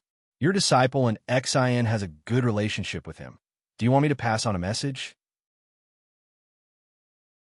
Wu Ju said with a smile, unable to wait to watch the battle. After a moment's thought, Guan said, Never mind. Don't tell her, so she doesn't worry. That makes sense. Wu Ju nodded and continued. You know just how powerful is Hao now? He dares to challenge a loose immortal at the Nirvana realm. It's said that it gets increasingly difficult to surpass others in the higher realms of the immortal path. And even within the same realm, defeating one another is as hard as reaching the heavens. Hao was younger than Wu Ju, who had just reached the Mahayana realm, yet Hao was already challenging loose immortals. How could he not admire Hao? For a long time, he had been the number one talent of the Supreme Sect, but both he and everyone in the sect felt he was not the strongest talent in the sect's history, because someone else was firmly holding that position. Guan pointed to his own face, feigning astonishment. You're asking me? Wu Ju laughed. Aren't you the self-proclaimed sword venerable Fu Dao? After all, Hao is your disciple. Do you want me to tell him about this? Guan gave him a sidelong glance. You don't believe me anyway. Say what you want. I'm not afraid. Wu Ju got excited. Since you're not afraid, you'll tell him. I'm looking forward to the scene when you two meet.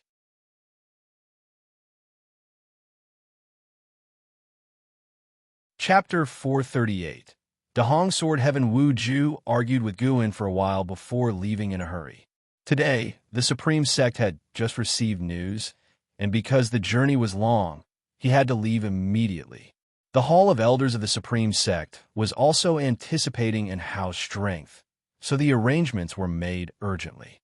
In the following 3 days, the news of an how challenging a loose Immortal spread to the Third Medicine Valley, sparking discussions among the disciples. As an Hao's junior sister, an Xian naturally received a lot of attention. Guan went downstairs and looked afar, seeing an Xian surrounded by dozens of female disciples chirping incessantly, their voices merging into a noisy chorus. He had just descended the stairs when Ji Xiaoyu stepped out of the door. Guan initially thought she was looking for him, but she merely glanced at him before leaping up and swiftly flying out of the Third Medicine Valley. Guan subconsciously deduced Ji Xiaoyu's fate, and knowing what she was about to do next, he felt relieved. He walked towards the dojo. This time, he was not interested in playing chess. Upon reaching the dojo, Guan did not step in, but instead watched from the periphery as disciples and cultivators played chess. It was unusual not to see the nine-finger Divine Lord, and Guan felt somewhat unaccustomed. Long Qing approached from the entrance of the valley. Spotting Guan, his eyes lit up, and he hurried over. He came beside Guan and curiously asked, "Master, would you like to play chess? Shall I keep you company?" Guan glanced at him and said, "You, a lousy chess player, play with me? Didn't I ask you to cultivate your Taoist heart? Why are you fooling around with the white spirit rat again?" Hearing this, Long Qing scratched his head awkwardly and said, "It claimed it had found a treasure and wanted me to accompany it." Guan asked, "And then?" Long Qing clenched his fists in frustration and gritted his teeth. "It tricked me into a cave and then filled the entrance with dung. It infuriated me. I must settle the score later, master. It's really despicable." Upon hearing this, Guan silently stepped back. Long Qing continued to curse the white spirit rat. In the entire Third Medicine Valley, except for an Xian, everyone detested the white spirit rat. Though it was merely mischievous without truly harming anyone, and occasionally even gifted treasures to the disciples it had bullied, they could only endure its antics. Listening to Long Qing's complaints, Guan just listened without comment. Although the white spirit rat was nasty to others, it was very submissive to him, often trying to please him. How could he punish it? After Long Qing had finished venting, Guan suddenly asked, "In planning to establish a sword mountain, where do you think it should be located?" "Sword Mountain."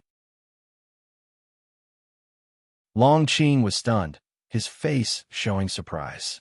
"Wait, the master is Sword Venerable Fudao. Could this sword mountain, like the heavenly repair platform, contain his sword intent? It must be so." Long Qing immediately became excited, turning his head to select an appropriate location. The reason for creating Sword Mountain was to commemorate the ancestor of the 10,000 swords. The 10,000 sword peaks of the ancestor left a vivid memory. Hillsides covered in swords, each of exceptional grade and rank, each containing different sword intents. All the sword intents together were like the heaven and earth rules converging, forming a unique realm of their own, a realm of the Sword Tao, and it was the 10,000 sword peaks that had inspired Yang Xian to create the Holy Heart Sword Tao. Long Qing eagerly began to suggest ideas, and Guan had him follow to look around. Having the rare opportunity to roam the hills alone with Guan, Long Qing felt delighted, and the master and disciple walked toward the edges of the Medicine Valley. Seeing this scene, a smile appeared on Zin's face, surrounded by people. Long Qing was someone she had watched grow up, always considering him like her own child. Over the years, Long Qing often confided in her privately. He felt that his master could help him, but insisted on tempering his Taoist heart. He suspected that his master did not like him. Naturally, an Xian hoped that there would be no rift between Gu and Long Qing. Seeing Guan willing to spend time alone with Long Qing, she thought Guan wanted to help Long Qing. An hour later, Guan and Long Qing reached the top of the mountain. Side by side, they looked out over the forests outside the Medicine Valley, a sight so magnificent it was breathtaking. Do you still think I'm singling you out? Guin suddenly asked, his gaze following up to the sky. The reincarnation vortex was fluctuating again. A massive amount of spiritual energy was emanating from it, clearly indicating that a force was arriving on the scene, likely with hostile intentions. Long Qing quickly waved his hands, saying, "How could that be? Master, why would you single me out? If not for you bringing me back to the Medicine Valley, I would probably have been devoured by demon beasts." He had indeed once thought that his master disliked him, but after Guin had made it clear last time that he carried significant karma and revealing it would invite catastrophe, he no longer indulged in wild thoughts. Now, he was more eager for Gu and to teach him cultivation. Master his sword Venerable Fu Dao. Even teaching him just a couple of moves is enough for him. Guin heard Long Qing's words and smiled with satisfaction. If you truly think that way, I'm relieved. Rest assured, I do look forward to nurturing you, but not now. Do you know who the Bull Demon King is? The Bull Demon King? He has a background. Long Qing was astonished. To him, the Blood Prison Great Saint was the second most lowly existence in the Third Medicine Valley, only inferior to the White Spirit Rat. Such a guy has a background? Guin proceeded to tell the origin of the Blood Prison Great Saint, leaving Long Qing dumbstruck. The Blood Prison Great Saint is this formidable, and he's an ascender from the lower realm? The most crucial thing was that the Blood Prison Great Saint was actually a human, who only turned into a bull after devouring divine beast Trueblood. Long Qing felt as if the sky had fallen. It was one thing for his master to hide his cultivation level, but even the Bull Demon King had an extraordinary background. He then thought of an Xian, Yu Ying, and other acquaintances in the valley.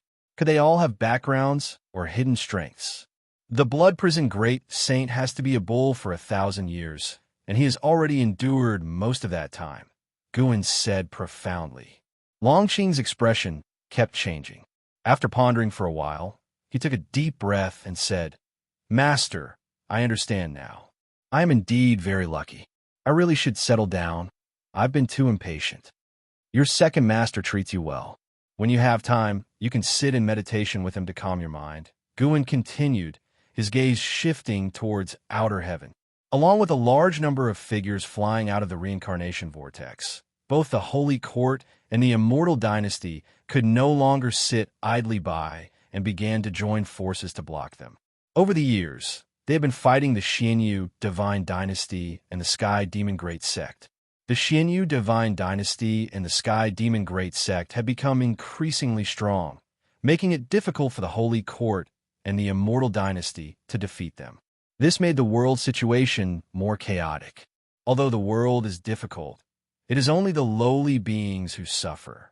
Yet for prodigies like an Hao, it is actually a rare opportunity to rise.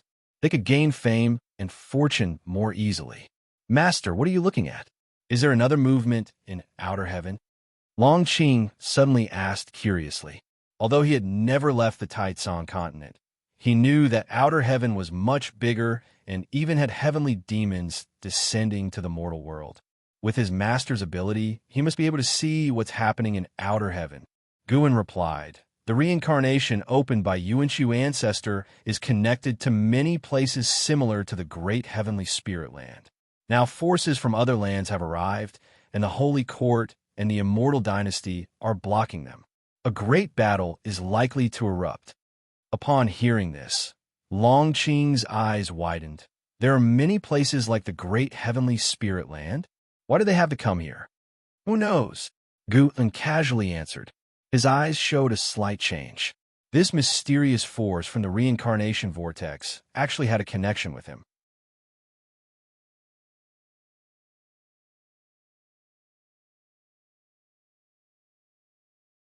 Chapter 439 Ju Luo, Sword Monarchs, Sword Cultivators of the Divine thought true immortal realm were formidable, their sword intent stirring the entire world, but to harbor illusions to obstruct the Hong Sword Heaven was undeniably a fool's dream. Gu An's gaze returned to the Hong Sword Heaven, where continuous figures flew out of the reincarnation vortex, each emitting a formidable sword intent, led by two free immortals. These people's faces were unfamiliar to Guin, never having been seen in Yang Xian's memories. However, he was certain that the Hong Sword Heaven was founded by Yang Xian's disciple, Yang Pingan. Previously, the Hong Sword Heaven had not appeared, but now it did. Could it be because its followers were being taught the Holy Heart Sword Tao? Guin felt this was only part of the reason. Their imposing manner suggested they harbored designs on the great heavenly spirit land. After a brief negotiation, the Holy Court and the Immortal dynasty commenced their siege on the Hong Sword Heaven. The battle fierce. Long Qing could not view the fight from outer heaven, but he was lost in boundless imagination. The supreme sect, disturbed by the Immortal dynasty's sword intent, debated where this sword intent originated. After watching for a while, Guin turned and left, with Long Qing quickly following, inquiring about the situation in outer heaven. Guin did not conceal the facts, briefly describing the battle in outer heaven. Long Qing listened excitedly, his longing for the Immortal Path realm intensifying. Upon returning to Medicine Valley, Long Qing hurried to his room to meditate, determined to make his master proud and to become a powerful figure who could stir the winds and clouds of the world. Guin returned to his room, untroubled by the Hong Sword Heaven bringing calamity, as this group was not potent enough to threaten the great heavenly spirit land. Sitting at his desk, Guin turned to look out the window, his thoughts drifting to distant memories. There, on that island, only Yang Pingan accompanied him, always challenging him. Thinking of it, he felt quite nostalgic. Seeing the robust chi fortune of the Hong Sword Heaven, it was clear that a lengthy time had passed since Yang Pingan had established it. How strong was Yang Pingan now? Guin looked forward to finding out, though he also felt a sense of urgency. Times had changed, and it was essential to guard against others. Guessing Yang Pingan's intentions in seeking the Holy Heart Sword Tao was challenging. Setting aside Yang Pingan, he also had to consider the Annihilation God Emperor as a hypothetical enemy, striving to grow stronger. Moreover, the depths of the universe still had the heavenly spirit god as an obstacle. What a long and heavy responsibility. With these thoughts in mind, Guin took out the latest volume of the Supreme Secret Records and began to consolidate his Taoist heart. The Supreme Secret Records were still being written, but were no longer sold in the market. Only Guin had access as a form of repayment from Shenzhen. At dawn, the waves crashed against the shore. On the cliff, streams of sword chi appeared out of nowhere, circling and coiling to form a vortex that rapidly expanded, followed by a figure stepping out from it, landing on the cliff. Bathed in sunlight, this was a man in black armor and a white cloak, his long hair tied under a white jade crown and a treasure sword hanging at his waist. His handsome face emanated a commanding arrogance. After landing, he looked around. The sword chi vortex behind him quickly contracted. After looking around, he smiled, then raised his right hand, sword chi emerging in his palm to condense into a silver mirror, the mirror reflecting a gentle woman. Sword Lord, the fate of the great heavenly spirit land is in chaos. It is for this reason that I could help you infiltrate it, but this also implies unpredictable dangers. You must be very careful. The woman in the mirror spoke, her face filled with worry. The man with the mirror hailed from the Hong Sword Heaven, revered as Zhu Luo, Sword Monarch. Hearing the woman's words, Zhu Luo, Sword Monarch, responded dismissively. The great heavenly spirit land is not what it used to be. After that great battle, it's just a fragment of the great heavenly spirit land now. No one can threaten me, rest assured. The woman in the mirror frowned, then asked, Can you tell me now why you want to infiltrate the great heavenly spirit land? Zhu Luo, Sword Monarch, looked into the distance and said, The Holy Heart Sword Tao has reappeared. Those above wish to find the reincarnation or inheritor of the Sword Tao Saint Ancestor to serve him, but I disagree. I will defeat him and prove that the Hong Sword Heaven does not need to pursue the Holy Heart Sword Tao.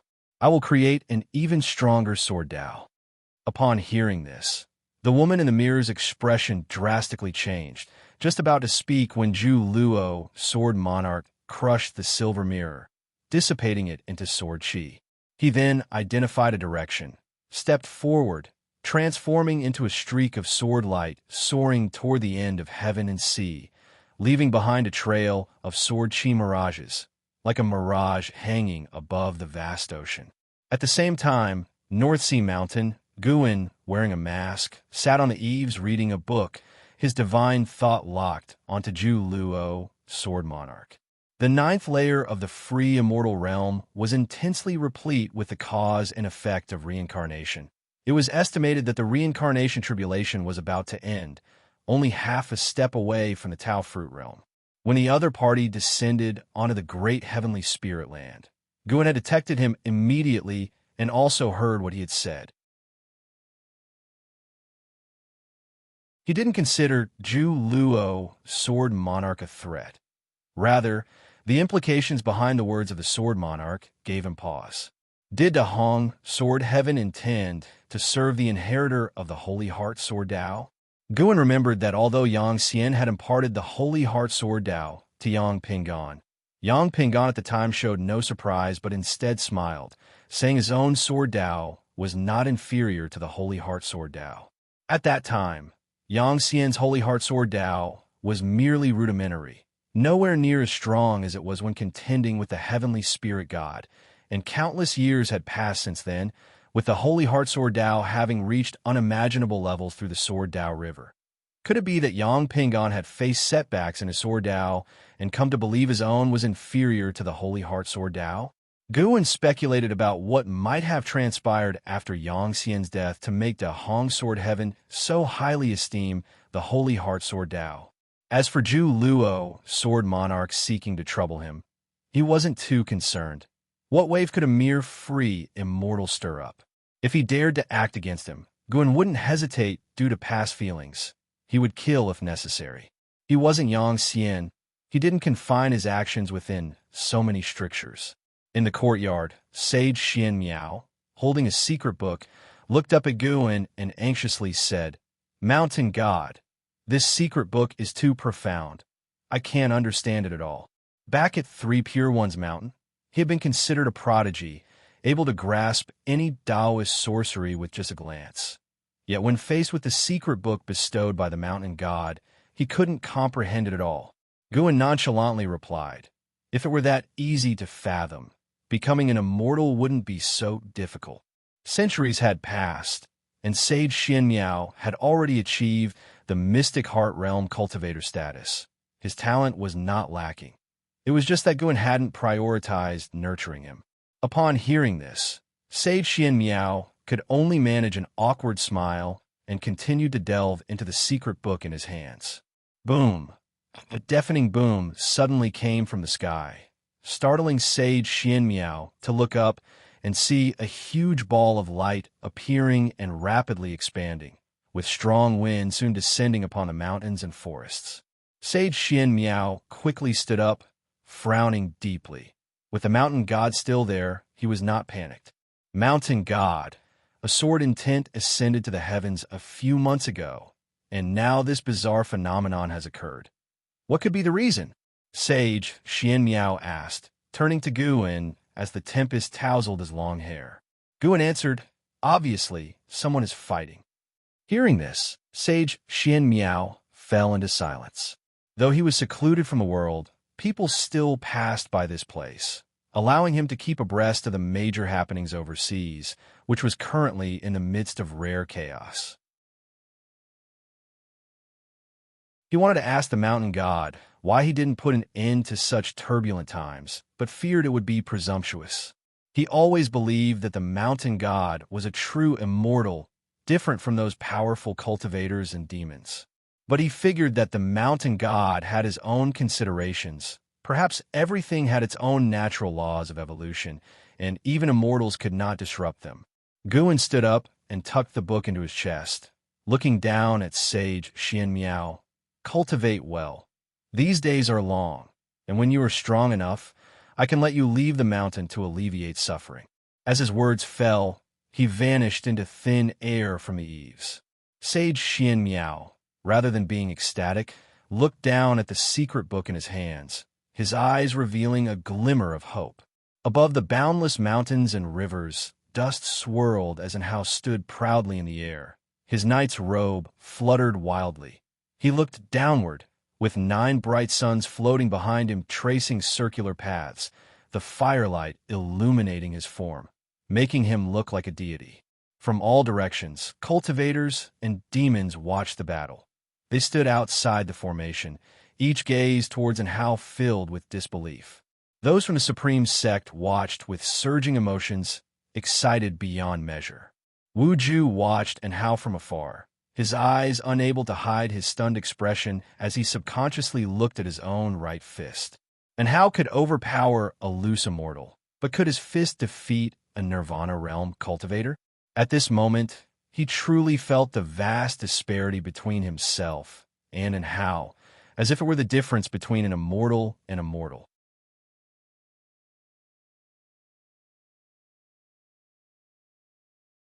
Chapter 440: The Origin of Sword. Venerable Fu Dao. It seems I have one. Enhao's voice resonated between heaven and earth, silencing all the noise, allowing sect from all directions to feel his pride. A Nirvana victor over a loose immortal. Such a record was a marvel and shock throughout ancient and modern times. Looking at the peerless Enhao, Wu Ju felt that he still shouldn't test him. If Enhao learned that Guan was impersonating his master, Guan would probably be in big trouble. Such a domineering divine flame. The flame primordial treasure body is truly powerful. How do I feel that he is even stronger than the treasure body?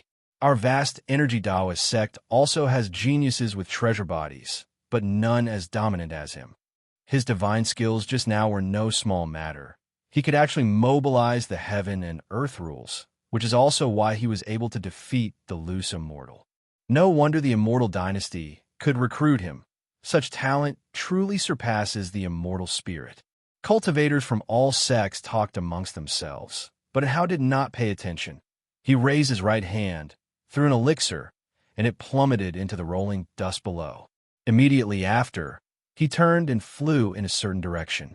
Great cultivators, led by the Supreme Sect, immediately ordered a pursuit of Enhao. Wu Ju, having no time to ponder, hurriedly caught up with the group. Half an hour later, in the mountains and fields, Enhao and the high-ranking members of the Supreme Sect stood beside a stream, talking and laughing heartily, while Wu Ju stood not far away, envying the scene before him. Without Enhao, he would be the one everyone looked up to, the future of the Supreme Sect. But with Enhao present, he was no different from the other ordinary disciples. No one paid him any attention anymore. Vice Sect leader Jihan Tian looked at Enhao and said with a smile, "We are most comforted by your achievement today. You carry the hope for the rise of the Supreme Sect. Even when you're away, the disciples in the sect will inquire about your whereabouts. You have become the hope that the juniors chase." Hearing this, Enhao smiled even more, and faced with such words, he chose to be humble. He had quite a fondness for the Supreme Sect, as in the early stage of his immortal cultivation life, the Supreme Sect had given him considerable help. Most importantly, his master and junior sister were in the Supreme Sect, and just by that fact alone, it was impossible for him to leave the Supreme Sect. Just as they were exchanging pleasantries, an immense sword intent descended, making everyone feel as if their throats were being choked, cutting off all speech. Enhao looked up, his eyebrows furrowed, a weariness apparent in his eyes. A whooshing sound descended from the sky. Clang! A sword fell from the sky, landing in front of Enhao. Stones shattered and flew off, and the cultivators from the Supreme Sect retreated in shock, while Enhao remained as steady as Mount Tai, unmoved. The sword that was planted in the ground trembled nonstop, the blade vibrating to form afterimages. Before the cultivators of the Supreme Sect could speak, a figure descended from the sky, landing precisely on the hilt of the sword. It was Zhu Luo, Sword Monarch. Enhao looked up at Zhu Luo, Sword Monarch before him, his eyes filled with confusion, but no fear. Zhu Luo, Sword Monarch, ignored everyone else, his gaze fixed on Hao, burning with intensity as if he were looking at a rare treasure. Who are you? What do you want? The highest cultivation level elder of the Supreme Sect asked in a deep voice, clutching the Dharma treasure in his hand, clearly very nervous. Just one glance at Zhu Luo, Sword Monarch, was enough for everyone present to realize that they were no match for him. Boy, what's your name? Zhu Luo, Sword Monarch, stared at Hao and coldly asked, the breeze blowing his robe as he stood on the hilt, emanating an overwhelming pressure. And Hao responded, and Hao, do you have a matter to attend to, Taoist friend? Zhu Luo, Sword Monarch's mouth curved upwards. I am Zhu Luo, Sword Monarch. Your life grid is quite decent. No matter which part of the great heaven and earth you are in, you will rise. Serve me, and I can help you grow faster and raise your limits. Upon hearing this, Hao wasn't surprised. On his journey, too many people had already said such things to him, and Hao remained composed. Thank you for your kindness, Taoist friend. I have a master, a sect, and a power I serve. I cannot pledge allegiance to you. Zhu Luo, Sword Monarch, narrowed his eyes. Do you know how high my cultivation level is? And Hao shook his head slightly while the others were extremely nervous, sensing that the situation was far from over. Zhu Luo, Sword Monarch, raised his right hand, and sword chi surged from his palm. Even though it was just a thread, the implied sword intent left everyone feeling cold. I am a free immortal, which is what you call the 9th level of the immortal path. The strongest of your great heaven and earth, the Shangtian, is also a free immortal, just stepping into the reincarnation tribulation. While I have reached the end of the reincarnation tribulation, just one step away from breaking through to a higher realm. At that time, with just a thought, I could obliterate the entire great heavenly spirit land. While declaring this, Zhu Luo, Sword Monarch, wore a defiant smile. He seemed eager to see Hao's reaction upon knowing his power, and Hao's expression indeed changed unnaturally.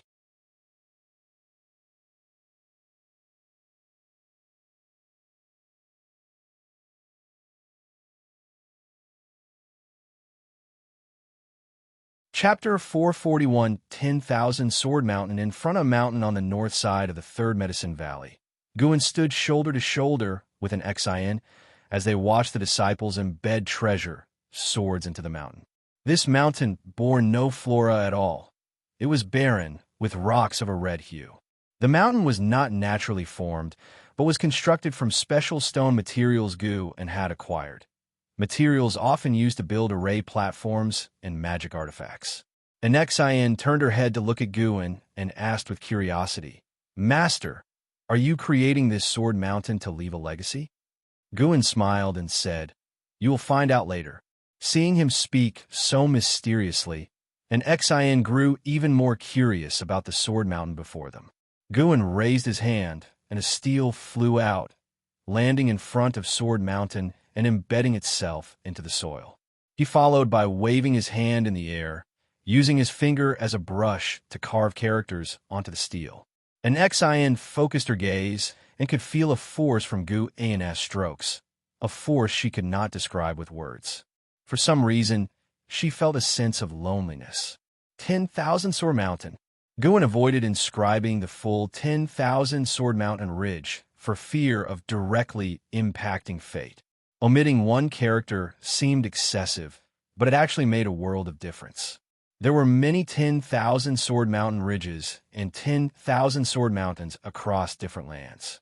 As soon as the 3 characters for 10,000 Sword Mountain were carved, an Xian suddenly felt that this Sword Mountain possessed a spirit. Although many disciples were still embedding swords into the mountain, it somehow felt exceptionally distinct to her. Once they are done, disciples are not to set foot here in the future. With that, Guin turned and walked away. An Xian remained standing there, continuing to admire 10,000 Sword Mountain, always sensing that the mountain hid mysteries. In the following days, 10,000 Sword Mountain became a frequent topic among the valley's disciples and visiting cultivators.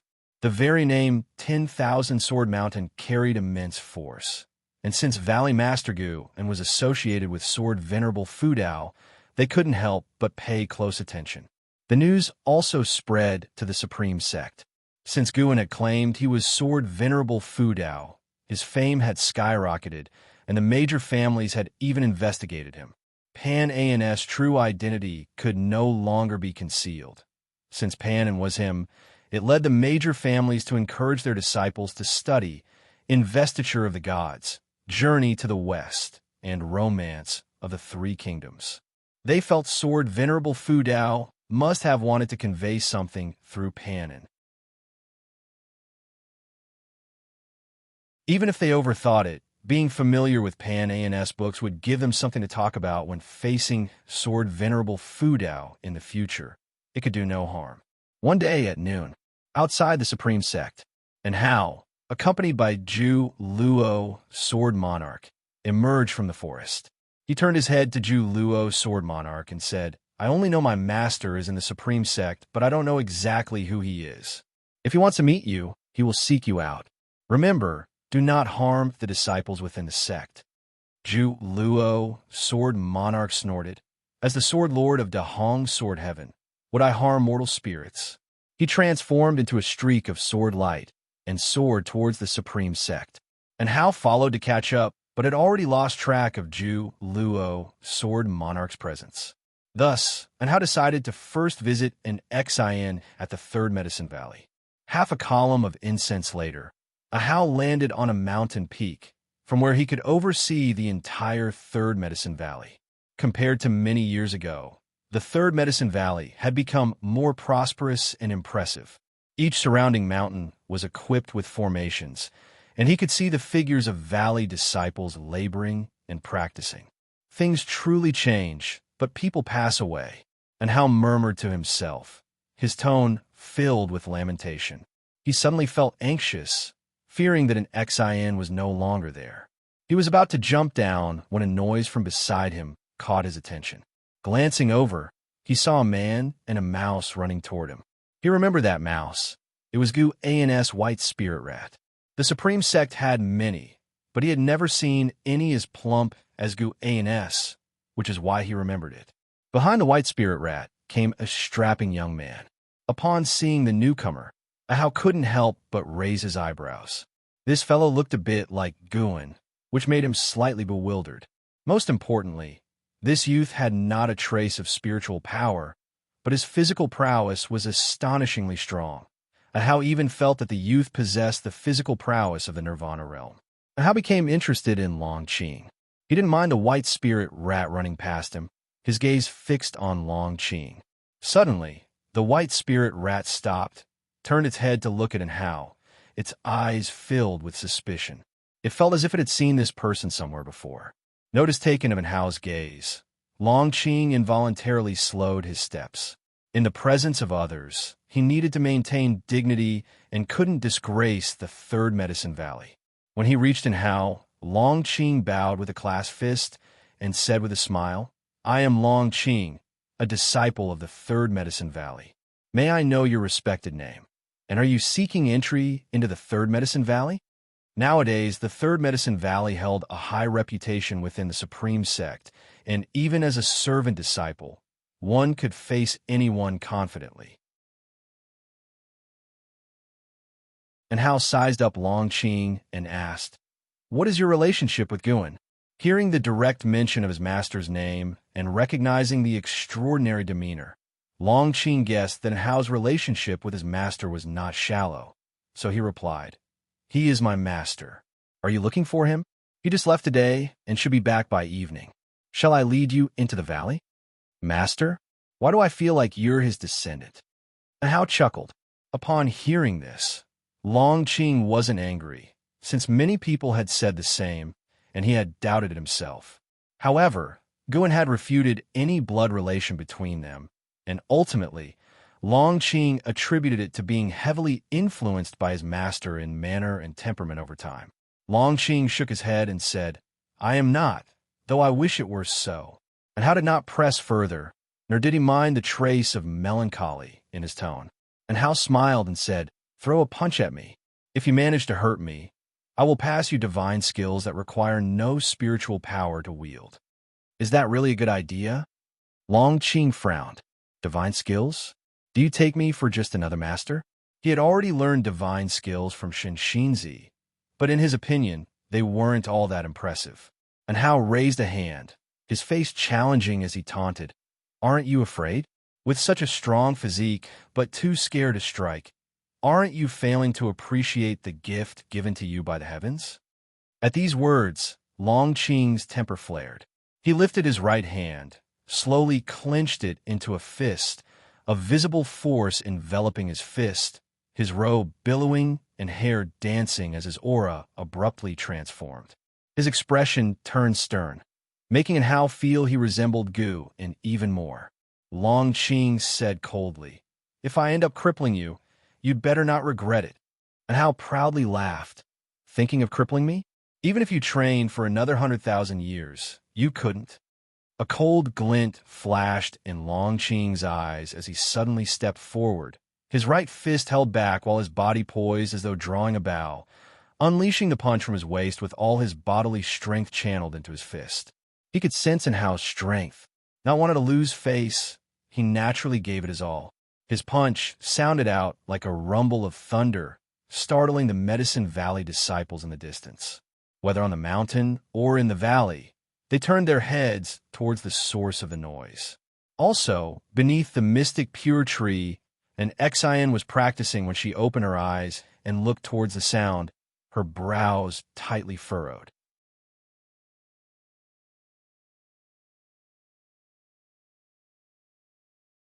Chapter 442. The so-called fellow disciples on the mountaintop. The strong wind spilled over, causing flowers and grass to sway like green waves. Long Qing maintained his punching stance, his face showing disbelief. How could this be? His eyes widened. A tempest of shock surged within him. Following his gaze, he saw his right fist being blocked by a single finger from Hao.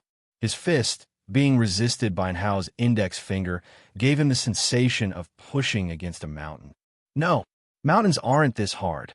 And Hao's hair fluttered in the wind as he stared at Long Qing, his lips curling into a smile.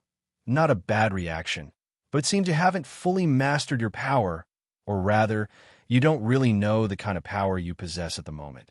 With a gentle push of his right index finger, Long Qing felt a force overwhelming like a mountain collapsing over him, throwing him backwards. His complexion drastically changed, and while he instinctively stabilized his body, he still staggered backward several steps before stopping. He looked at Hao with fear in his eyes, swallowing hard before asking, "Who exactly are you?" "My name is Hao. Have you heard of me?" And Hao asked with a smile, his dominance and pride momentarily receding. Now his smile seeming warm as a spring breeze. "And Hao?" Long Qing's eyes widened, excitedly asking, "Are you elder sister and Zin's senior brother?" Hearing this name, and Hao's expression turned gentler as he asked, "Is your teacher sister doing well?" He hadn't used his divine sense to probe the third Medicine Valley, partly for fear of being rude and partly because he was somewhat nervous inside. Of course, she is the leading disciple of the third Medicine Valley. How could she not be doing well? Long Qing, knowing Hao's identity, suddenly felt a sense of closeness. Although an Xian was his teacher sister, she was like a mother to him in his heart, since he had been raised by an Xian and Yu Yingying since he was young. He often heard an Xian mention Hao, naturally forming a close and curious impression of him.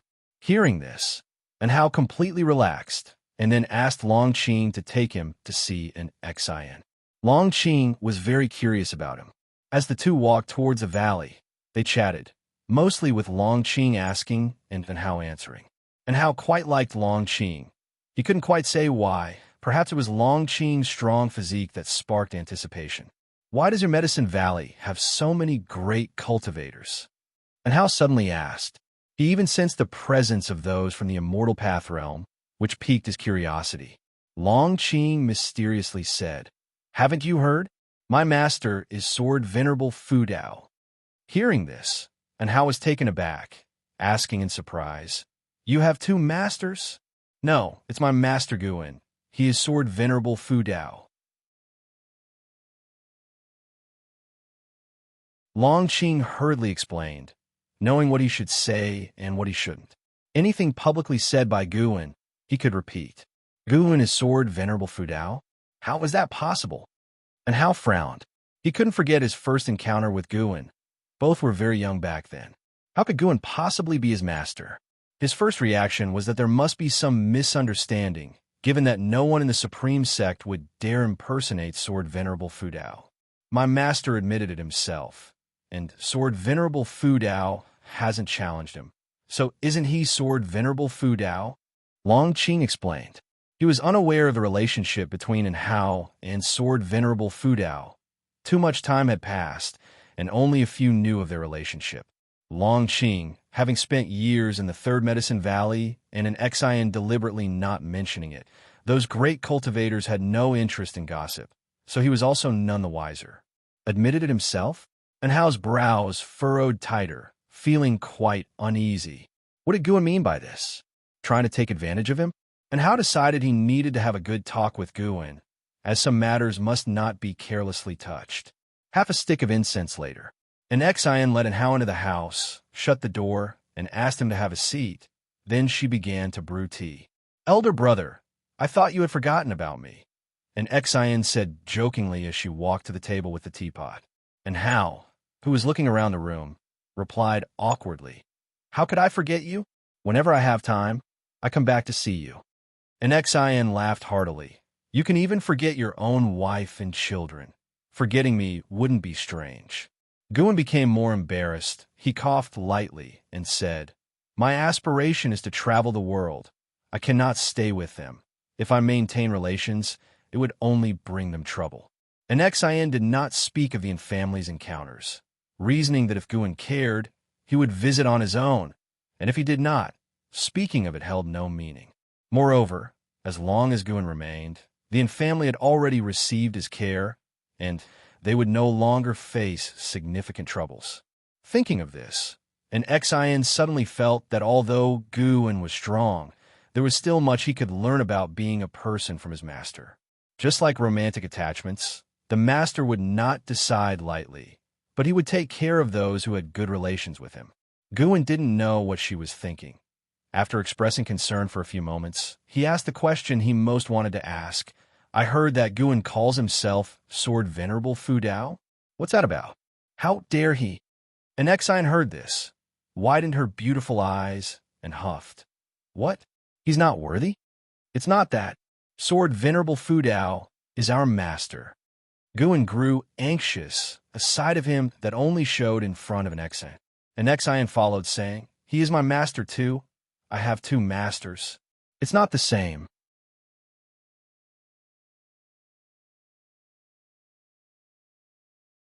It didn't resemble the Holy Heart Sword Dao. He had been to the Sword Dao River and knew what the Holy Heart Sword Dao was like. Some disciples passing by on the trail behind him cast surprised glances his way, but seeing he didn't step onto 10,000 Sword Mountain, they didn't come forward to stop him. From a distance, Guwen spotted Zhu Luo, Sword Monarch, and conducted a lifespan detection on him. Zhu Luo, Sword Monarch, Free Immortal Realm 9, Layers 29, 769, 870/500, 000/500, 000/000. Could killing him yield 40 million years of lifespan? Guwen thought to himself, his steps neither fast nor slow, leisurely as if wandering through a garden, occasionally greeting disciples he encountered along the way.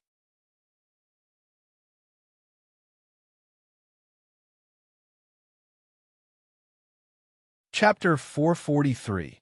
You dare challenge Holy Heart, Sword Dao? Daoist friend, you seem unfamiliar. Is there something you need help with? Gu An's voice came from behind, interrupting Zhu Luo, Sword Monarch's thoughts. Zhu Luo, Sword Monarch half-turned, glancing at Guwen with the corner of his eye.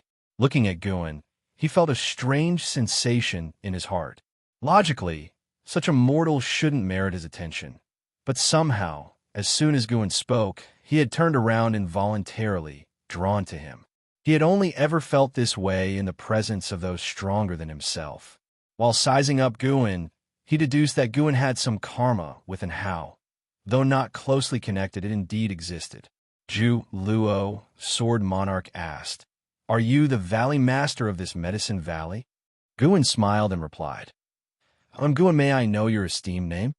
Zhu Luo, Sword Monarch, answered, "I am Zhu Luo, Sword Monarch, from Da Hong Sword Heaven." Da Hong Sword Heaven? I have not heard of it, but it sounds grand and powerful.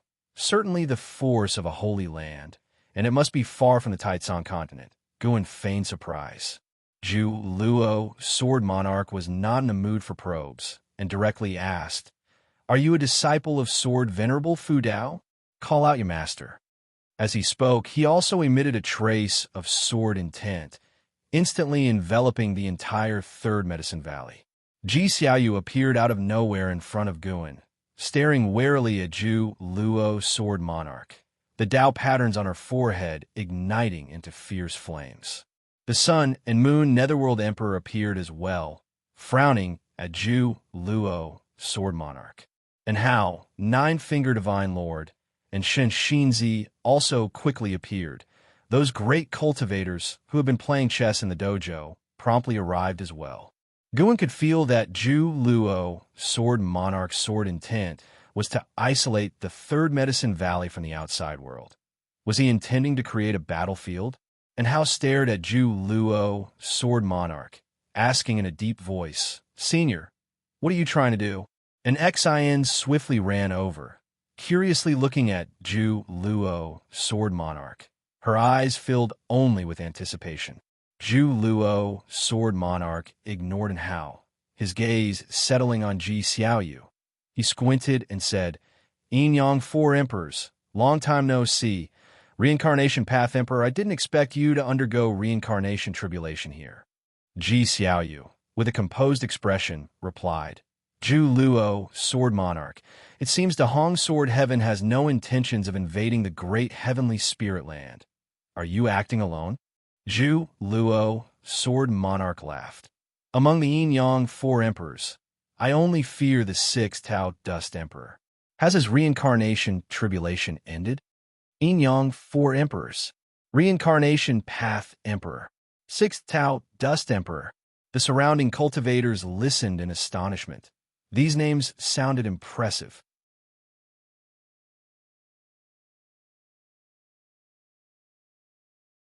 Ji Xiaoyu, the Sun and Moon Netherworld Emperor, the Nine-Fingered Divine Lord, and others didn't even dare to move, feeling a terrifying sensation that any movement could lead to death. And Hao clenched his fists inside his sleeves, ready to make a move. Long Qing stood at a distance on tiptoe, watching. He couldn't feel the sword intent of the Zhu Luo, Sword Monarch, but with so many people gathered, how could he not be curious? Naturally, we'll compare the Sword Dao to see whose Sword Dao is stronger. Show your holy heart, Sword Dao. The Zhu Luo, Sword Monarch, coldly stated. Holy Heart, Sword Dao. Ji Xiaoyu and the Sun and Moon Netherworld Emperor both drastically changed their expressions, looking at Gu in astonishment. They had heard of the great fame of the Holy Heart, Sword Dao, a supreme inheritance of Da Hong Sword Heaven, able to dominate across 3,000 worlds and be invincible. Guin had actually inherited the Holy Heart, Sword Dao. No wonder Sword Venerable Fu Dao refused to show his true self. It turns out he was a great cultivator from Da Hong Sword Heaven. In any great heaven and earth, there was no one who could silently reach the free immortal realm. Just the heavenly tribulation from divine thought true immortal to free immortal would shake the universe. How could one hide? Hearing the words of the Zhu Luo Sword Monarch, Guin showed a faint smile. His smile, however, appeared as a provocation in the eyes of the Zhu Luo Sword Monarch. Just then, Guin suddenly shifted, appearing instantly in front of the Zhu Luo Sword Monarch. The gust of air lifted the Zhu Luo Sword Monarch's cloak, and he widened his eyes. Challenge the Holy Heart, Sword Dao. Guin slightly raised his chin, looking at the Zhu Luo Sword Monarch with indifferent eyes, as if he were looking down on an ant. With his left hand, he then grabbed the Ju Luo sword monarch's wrist. The entire process went unchallenged by the Ju Luo sword monarch. It wasn't that he couldn't react, but he was unable to resist. With Guin holding him, the Ju Luo sword monarch's pupils dilated, and his heart was struck with shock. Guin looked at him and slowly said, "Let's not first discuss whether I possess the Holy Heart Sword Dao. To you all, what status does the Holy Heart Sword Dao even have? Are you even qualified to challenge the Holy Heart Sword Dao?" These words struck the Ju Luo sword monarch like a hammer, causing his body to tremble, and cold sweat began to bead on his forehead. Everyone else could feel Guin's dominance, and what surprised them most was how the usually arrogant Ju Luo sword monarch had suddenly become mute. And how was the most shocked and unable to stay composed. He knew too well how strong the Ju Luo sword monarch was. A mere breath from him could annihilate a cultivator in the nascent soul realm. Although he hadn't felt Guin's aura now, he knew something must have happened that made the Ju Luo sword monarch dare not retaliate. Or rather, the Ju Luo sword monarch simply couldn't retaliate.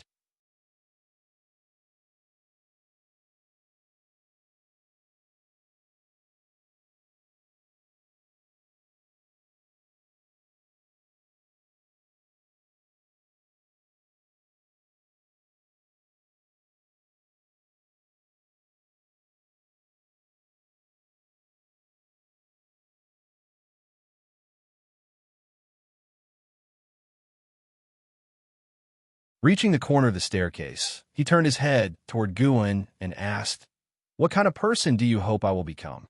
Guin glanced at him and then looked up to the east, saying, "I hope you become like that proud sun, radiant and shining. Even if you fall into the lowest valleys, you always rise up, climbing to a height that all living beings find unreachable."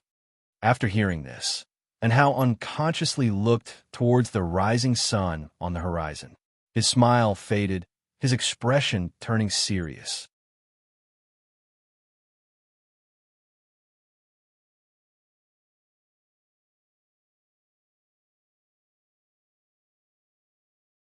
Within the lifespan samsara, Long Zhan had once surpassed him, and he believed that a reincarnation body could possibly surpass the original self.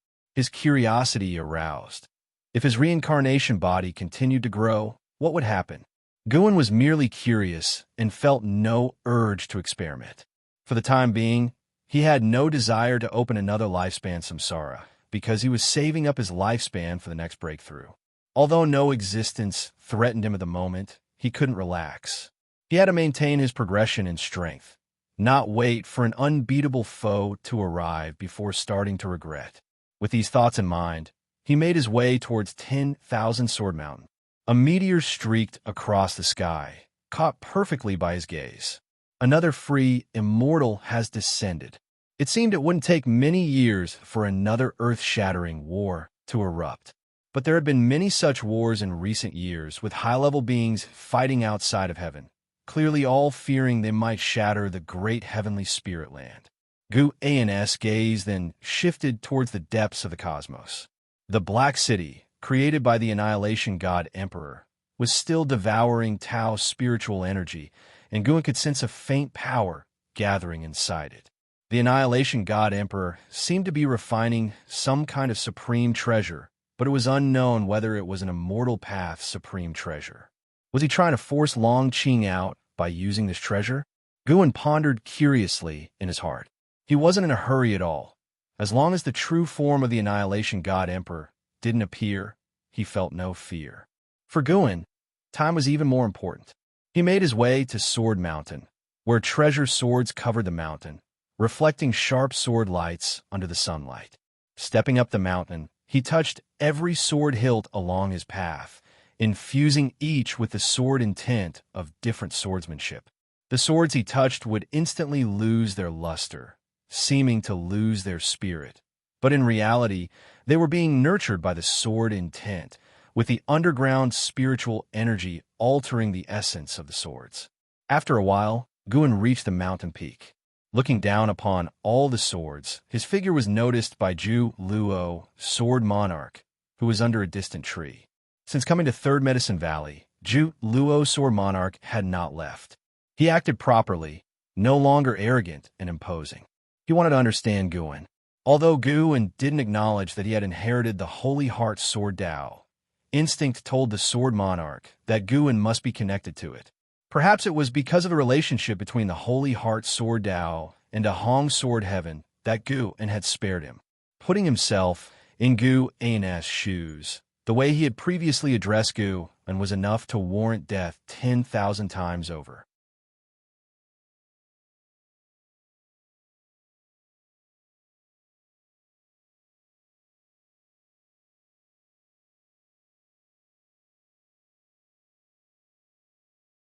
Guan didn't keep his focus on this future talent, continuing to deduce the future, not to probe for something, but to increase his own understanding of cause and effect and the way of destiny. He stood there the entire day. Although the disciples in the valley were curious about what he was pondering, no one dared to disturb him. No matter how Guan was viewed by the outside world, within Medicine Valley, all the disciples believed he was formidable, and many had even concluded that he was Sword Venerable Fudao. This led to more and more disciples choosing to stay in Medicine Valley after their foundation establishment, and those who became masters often returned to visit. For this reason, Guan had established several positions within Medicine Valley to help manage the disciples. And an Xin also delineated several other positions, causing Third Medicine Valley to unavoidably form a hierarchy of power, much like a mini Immortal cultivation world. The next morning, Guan rode the Blood Prison Great Saint to Tianya Valley. Over the years, Tianya Valley had expanded, providing a steady income to Guan's lifespan. The valley also fostered many talented individuals cultivated by Li Xiandao, who had established good relations with Guan and loved to mingle with the talented. And no matter what they played, they would not give up easily after losing, always coming back to challenge Guan. While Guan's outward cultivation level was at the divinity transformation realm, the disciples of Tianya Valley all knew he was very strong. The change in demeanor and appearance enabled Guan to no longer deliberately conceal his strength, though at most he didn't appear overly strong. Currently, his undefeated record in the battles of combat at Tianya Valley made him want to laugh whenever he thought of that prince consort challenging him again. The Blood Prison Great Saint, too, was looking forward to the upcoming battle of Tianya Valley. He also wanted to see those arrogant individuals suffer setbacks. Guan, admiring the scenery along the way, said with a light laugh, "Next spring festival, I will unseal you. Are you ready?" Blood Prison Great Saint didn't react with too much surprise, as he had long been prepared. In a low voice, he said, "Master, I have been ready.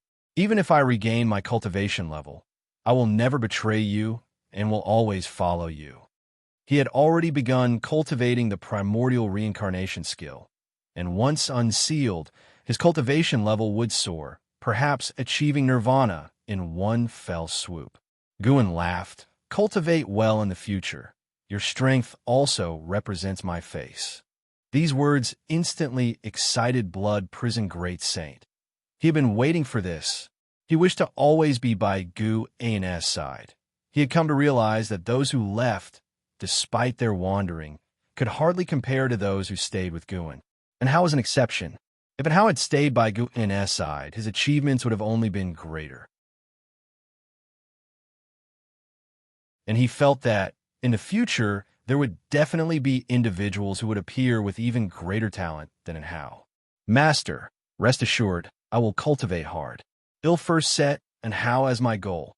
Blood Prison Great Saint said excitedly, trembling all over. Guan said no more, letting him continue on. In the following journey, Blood Prison Great Saint felt as if he was floating, his thoughts lost in boundless imagination. Autumn arrived.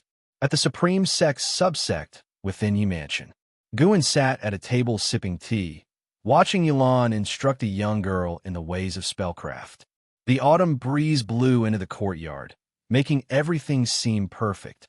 Yilan turned to Guan and asked, "Senior brother, Do you have anything to say? The practicing girl cast a doubtful glance at Guin. She had always been skeptical about this senior uncle. Her master said that her senior uncle was very strong, but she couldn't help feeling that he only seemed handsome rather than formidable. Guin responded with a smile. You're teaching quite well. I'm nothing to say. I'm nowhere near your level. The constant emergence of geniuses from the Third Medicine Valley is widely known. Your ability to instruct disciples is incomparable to ordinary people, Yilan said, shaking her head. She was sincere. There was no need for her to flatter, given the relationship she had with Guin replied. It's all due to the disciples' hard work. It doesn't have much to do with me. He wasn't interested in the disciple Yilan had recently taken on. The girl's maximum lifespan was around 3,000 years, considered a prodigy, indeed, but now, a true talent was approaching the supreme subsect. Zhu Shi, that ultra-talented individual with the Tai Chu swallowing Yuan body. Guin had been keeping an eye on her, witnessing her crossing the ocean to reach the Taitsong continent. She came to the Taitsong continent because she had heard it was one of the few pure lands left in the world, and she wanted to cultivate in peace under the protection of Sword Venerable Fudao. She had previously received the Stepping Path of Ages step from Guin, and now she had made some progress, being able to use it in battle. Although in Guin's view, her Stepping Path of Ages step was rather unrefined, this divine skill was difficult to cultivate. To be able to master it and employ it in combat at less than 600 years of age, her aptitude was definitely terrifying. Hearing Guin's words, Yilan couldn't help but pout. She could see that Guin was not interested in her disciple, Yi Qingxue. Indeed, compared with a talent like Su Jie, Yi Qingxue did indeed seem mediocre.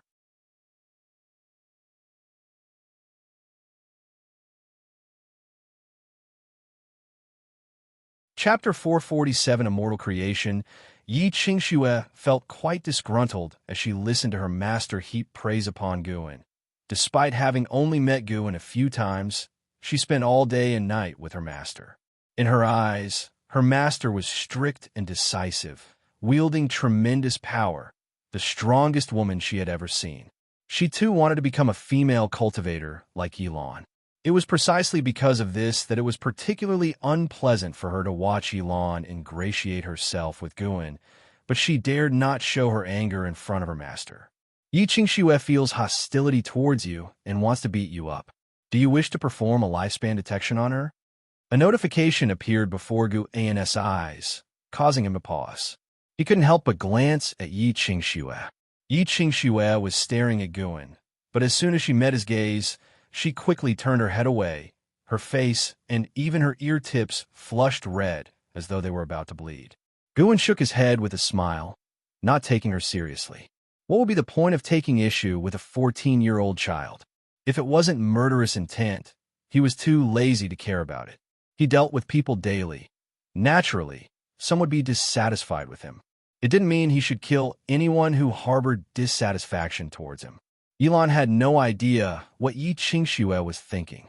After giving her a few words of advice, she walked over to Gu, and considering it was rare for Guin to visit, Yilan was preoccupied with him, even thinking that Yi Qingxue was somewhat in the way. Seeing her come over, Guin stopped paying attention to Zhu Shi and focused on chatting with Yilan. An hour later, Yi Qingxue took her leave. Once her presence had faded, Yilan could no longer contain herself and pounced on Guin. Be careful about the impression you're making. What if your disciple comes back? What about it? I'm not afraid of anyone knowing. You're a law enforcement elder now. You should be mindful of the impact. If it means losing my position as a law enforcement elder, then so be it. I miss you so much, elder brother. You can't touch there. Elder brother, you smell so good. The autumn wind swept away the dead leaves from the trees. The leaves, once they fell to the ground, seemed unwilling to give up and fluttered in the air, struggling for a long time before finally landing helplessly in the corner of the wall. In a dimly lit grand hall, countless figures were scattered around, humans and demons alike, all wrapped in demonic qi, making for a terrifying sight. All their gazes were fixed forward. On a stone platform suspended a red and purple orb of light, displaying a silhouette. This figure seemed to sit lazily on a throne made of bones, as if in another world. He too was surrounded by demonic chi, covered in thick armor, and at his feet lay a black lion with a ferocious face, 3 tails, each tail ending in a snake's head, hissing with tongues flickering. He was the heavenly demon Great Emperor, the ruler of the heavenly demon clan, and the mastermind behind the sky demon Great Sect. So you're saying you're also unclear about who's pulling the strings behind the Xianyu divine dynasty? The voice of the heavenly demon Great Emperor emanated from within the orb. His tone was icy cold, quieting every heavenly demon in the hall. The black-robed elder at the forefront spoke up. Your Majesty, the opponent hails from Xianyu, the reincarnation land, and indeed we cannot discern any concrete information from the mortal world. The others concurred. Over the years, they had sent many spies and even turned some people from the Xianyu divine dynasty, yet they were constantly unable to gather useful intelligence. The heavenly demon Great Emperor fell silent for a while before speaking. What is the stance of the Xianyu divine dynasty then? A woman in red responded. They wish to gather the souls of the dead. They want all beings in the great heavenly spirit land to perish, which, in a sense, aligns with our intentions because we too wish to destroy the great heavenly spirit land. The fingers of the heavenly demon Great Emperor began to tap on the armrest, adorned with skulls. The tapping sounds chilling everyone in the hall into silence. After a long while, the heavenly demon Great Emperor finally spoke. If that's the case, then let us fully unleash the great calamity upon the world, and let the great heavenly spirit land feel despair ahead of time. As his words fell, the 3-tailed black lion at his feet howled upwards, its roar deafening. The heavenly demons in the hall kneeled, silent, all staring fervently at the heavenly demon Great Emperor.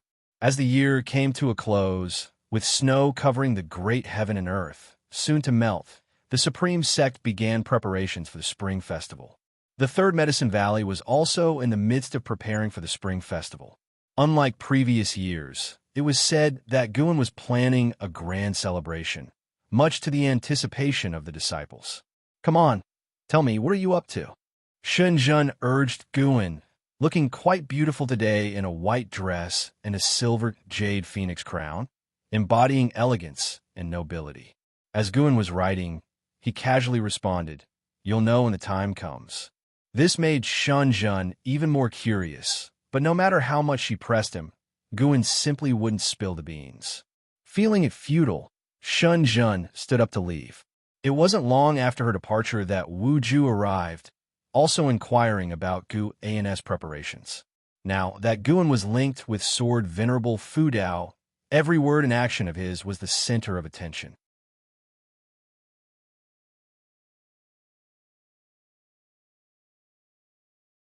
However, entering the Third Medicine Valley wasn't so easy now.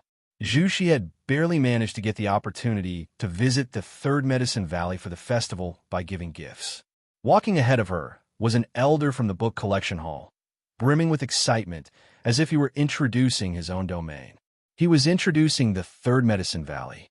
He was on good terms with Guan, making him feel sort of at home here. Zhu Shi was curious about the Valley Master Guan. She had heard that this Valley Master was a disciple of Sword Venerable Fu Dao, who didn't compete or fight over matters, was amiable with others, and was more than willing to train disciples. Inside the Supreme Sect, Guan had an excellent reputation. Zhu Shi hadn't heard a bad word about him. Traveling the world for hundreds of years, it was the first time she heard of such a remarkable person. Coupled with the earth-shattering exploits of Sword Venerable Fu Dao, she was looking forward to meeting Guan Zhu. She looked around, curious about everything inside the Third Medicine Valley. As they approached the dojo, an Xian suddenly approached. The elder from the book collection hall greeted an Xian warmly. Guan had introduced an Xian to all his contacts within the Supreme Sect, and they were all aware of Gu An's attitude towards an Xian, so everyone treated an Xian warmly. "Today, elderly, we must have a good drink," not returning until we're drunk. My master often talks about you, said an Xian with a bow and a hearty laugh. These words made Elderly feel quite comfortable, his spine straightening up. He pinched his beard and glanced at the disciples beside him, who looked up to him in admiration. An Xian turned her gaze to Zhu Shi and asked with a smile, "May I ask if you're Zhu Shi, Miss Zhu?" Stunned, Zhu Shi and the others, including Elderly, looked at her in surprise. "I am. What about it?" Zhu Shi asked cautiously. While she was a cultivator of the void-crossing realm and hid even greater strength, she was very cautious within the supreme sect. It was her survival instinct. "Don't be nervous," an Xian said with a smile. "My master told me to take good care of you. He knew you would come." "Your master?" Zhu Shi grew even more nervous. She had encountered many great cultivators who could divine destiny, and she always kept her distance from such entities to avoid trouble. An Xian nodded and said, "My master is the Valley Master. Come on, he'll take you to settle in." After saying this, she bowed to Elderly, excusing herself. Under everyone's watchful gaze, Zhu Shi didn't dare to flee and had no choice but to follow an Xian reluctantly. Elderly and his disciples were astonished. Zhu Shi had such a connection. Suddenly, Elderly felt the medicinal herbs he had collected for Gu and were a bit hot to handle.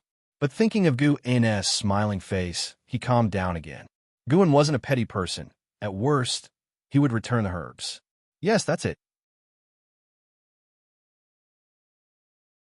He could also prepare a gift for Zhu Shi and take the opportunity to apologize to Guin, thereby increasing his chances for more interaction. A smile spread across Elderly's face as he suddenly found Zhu Shi rather agreeable.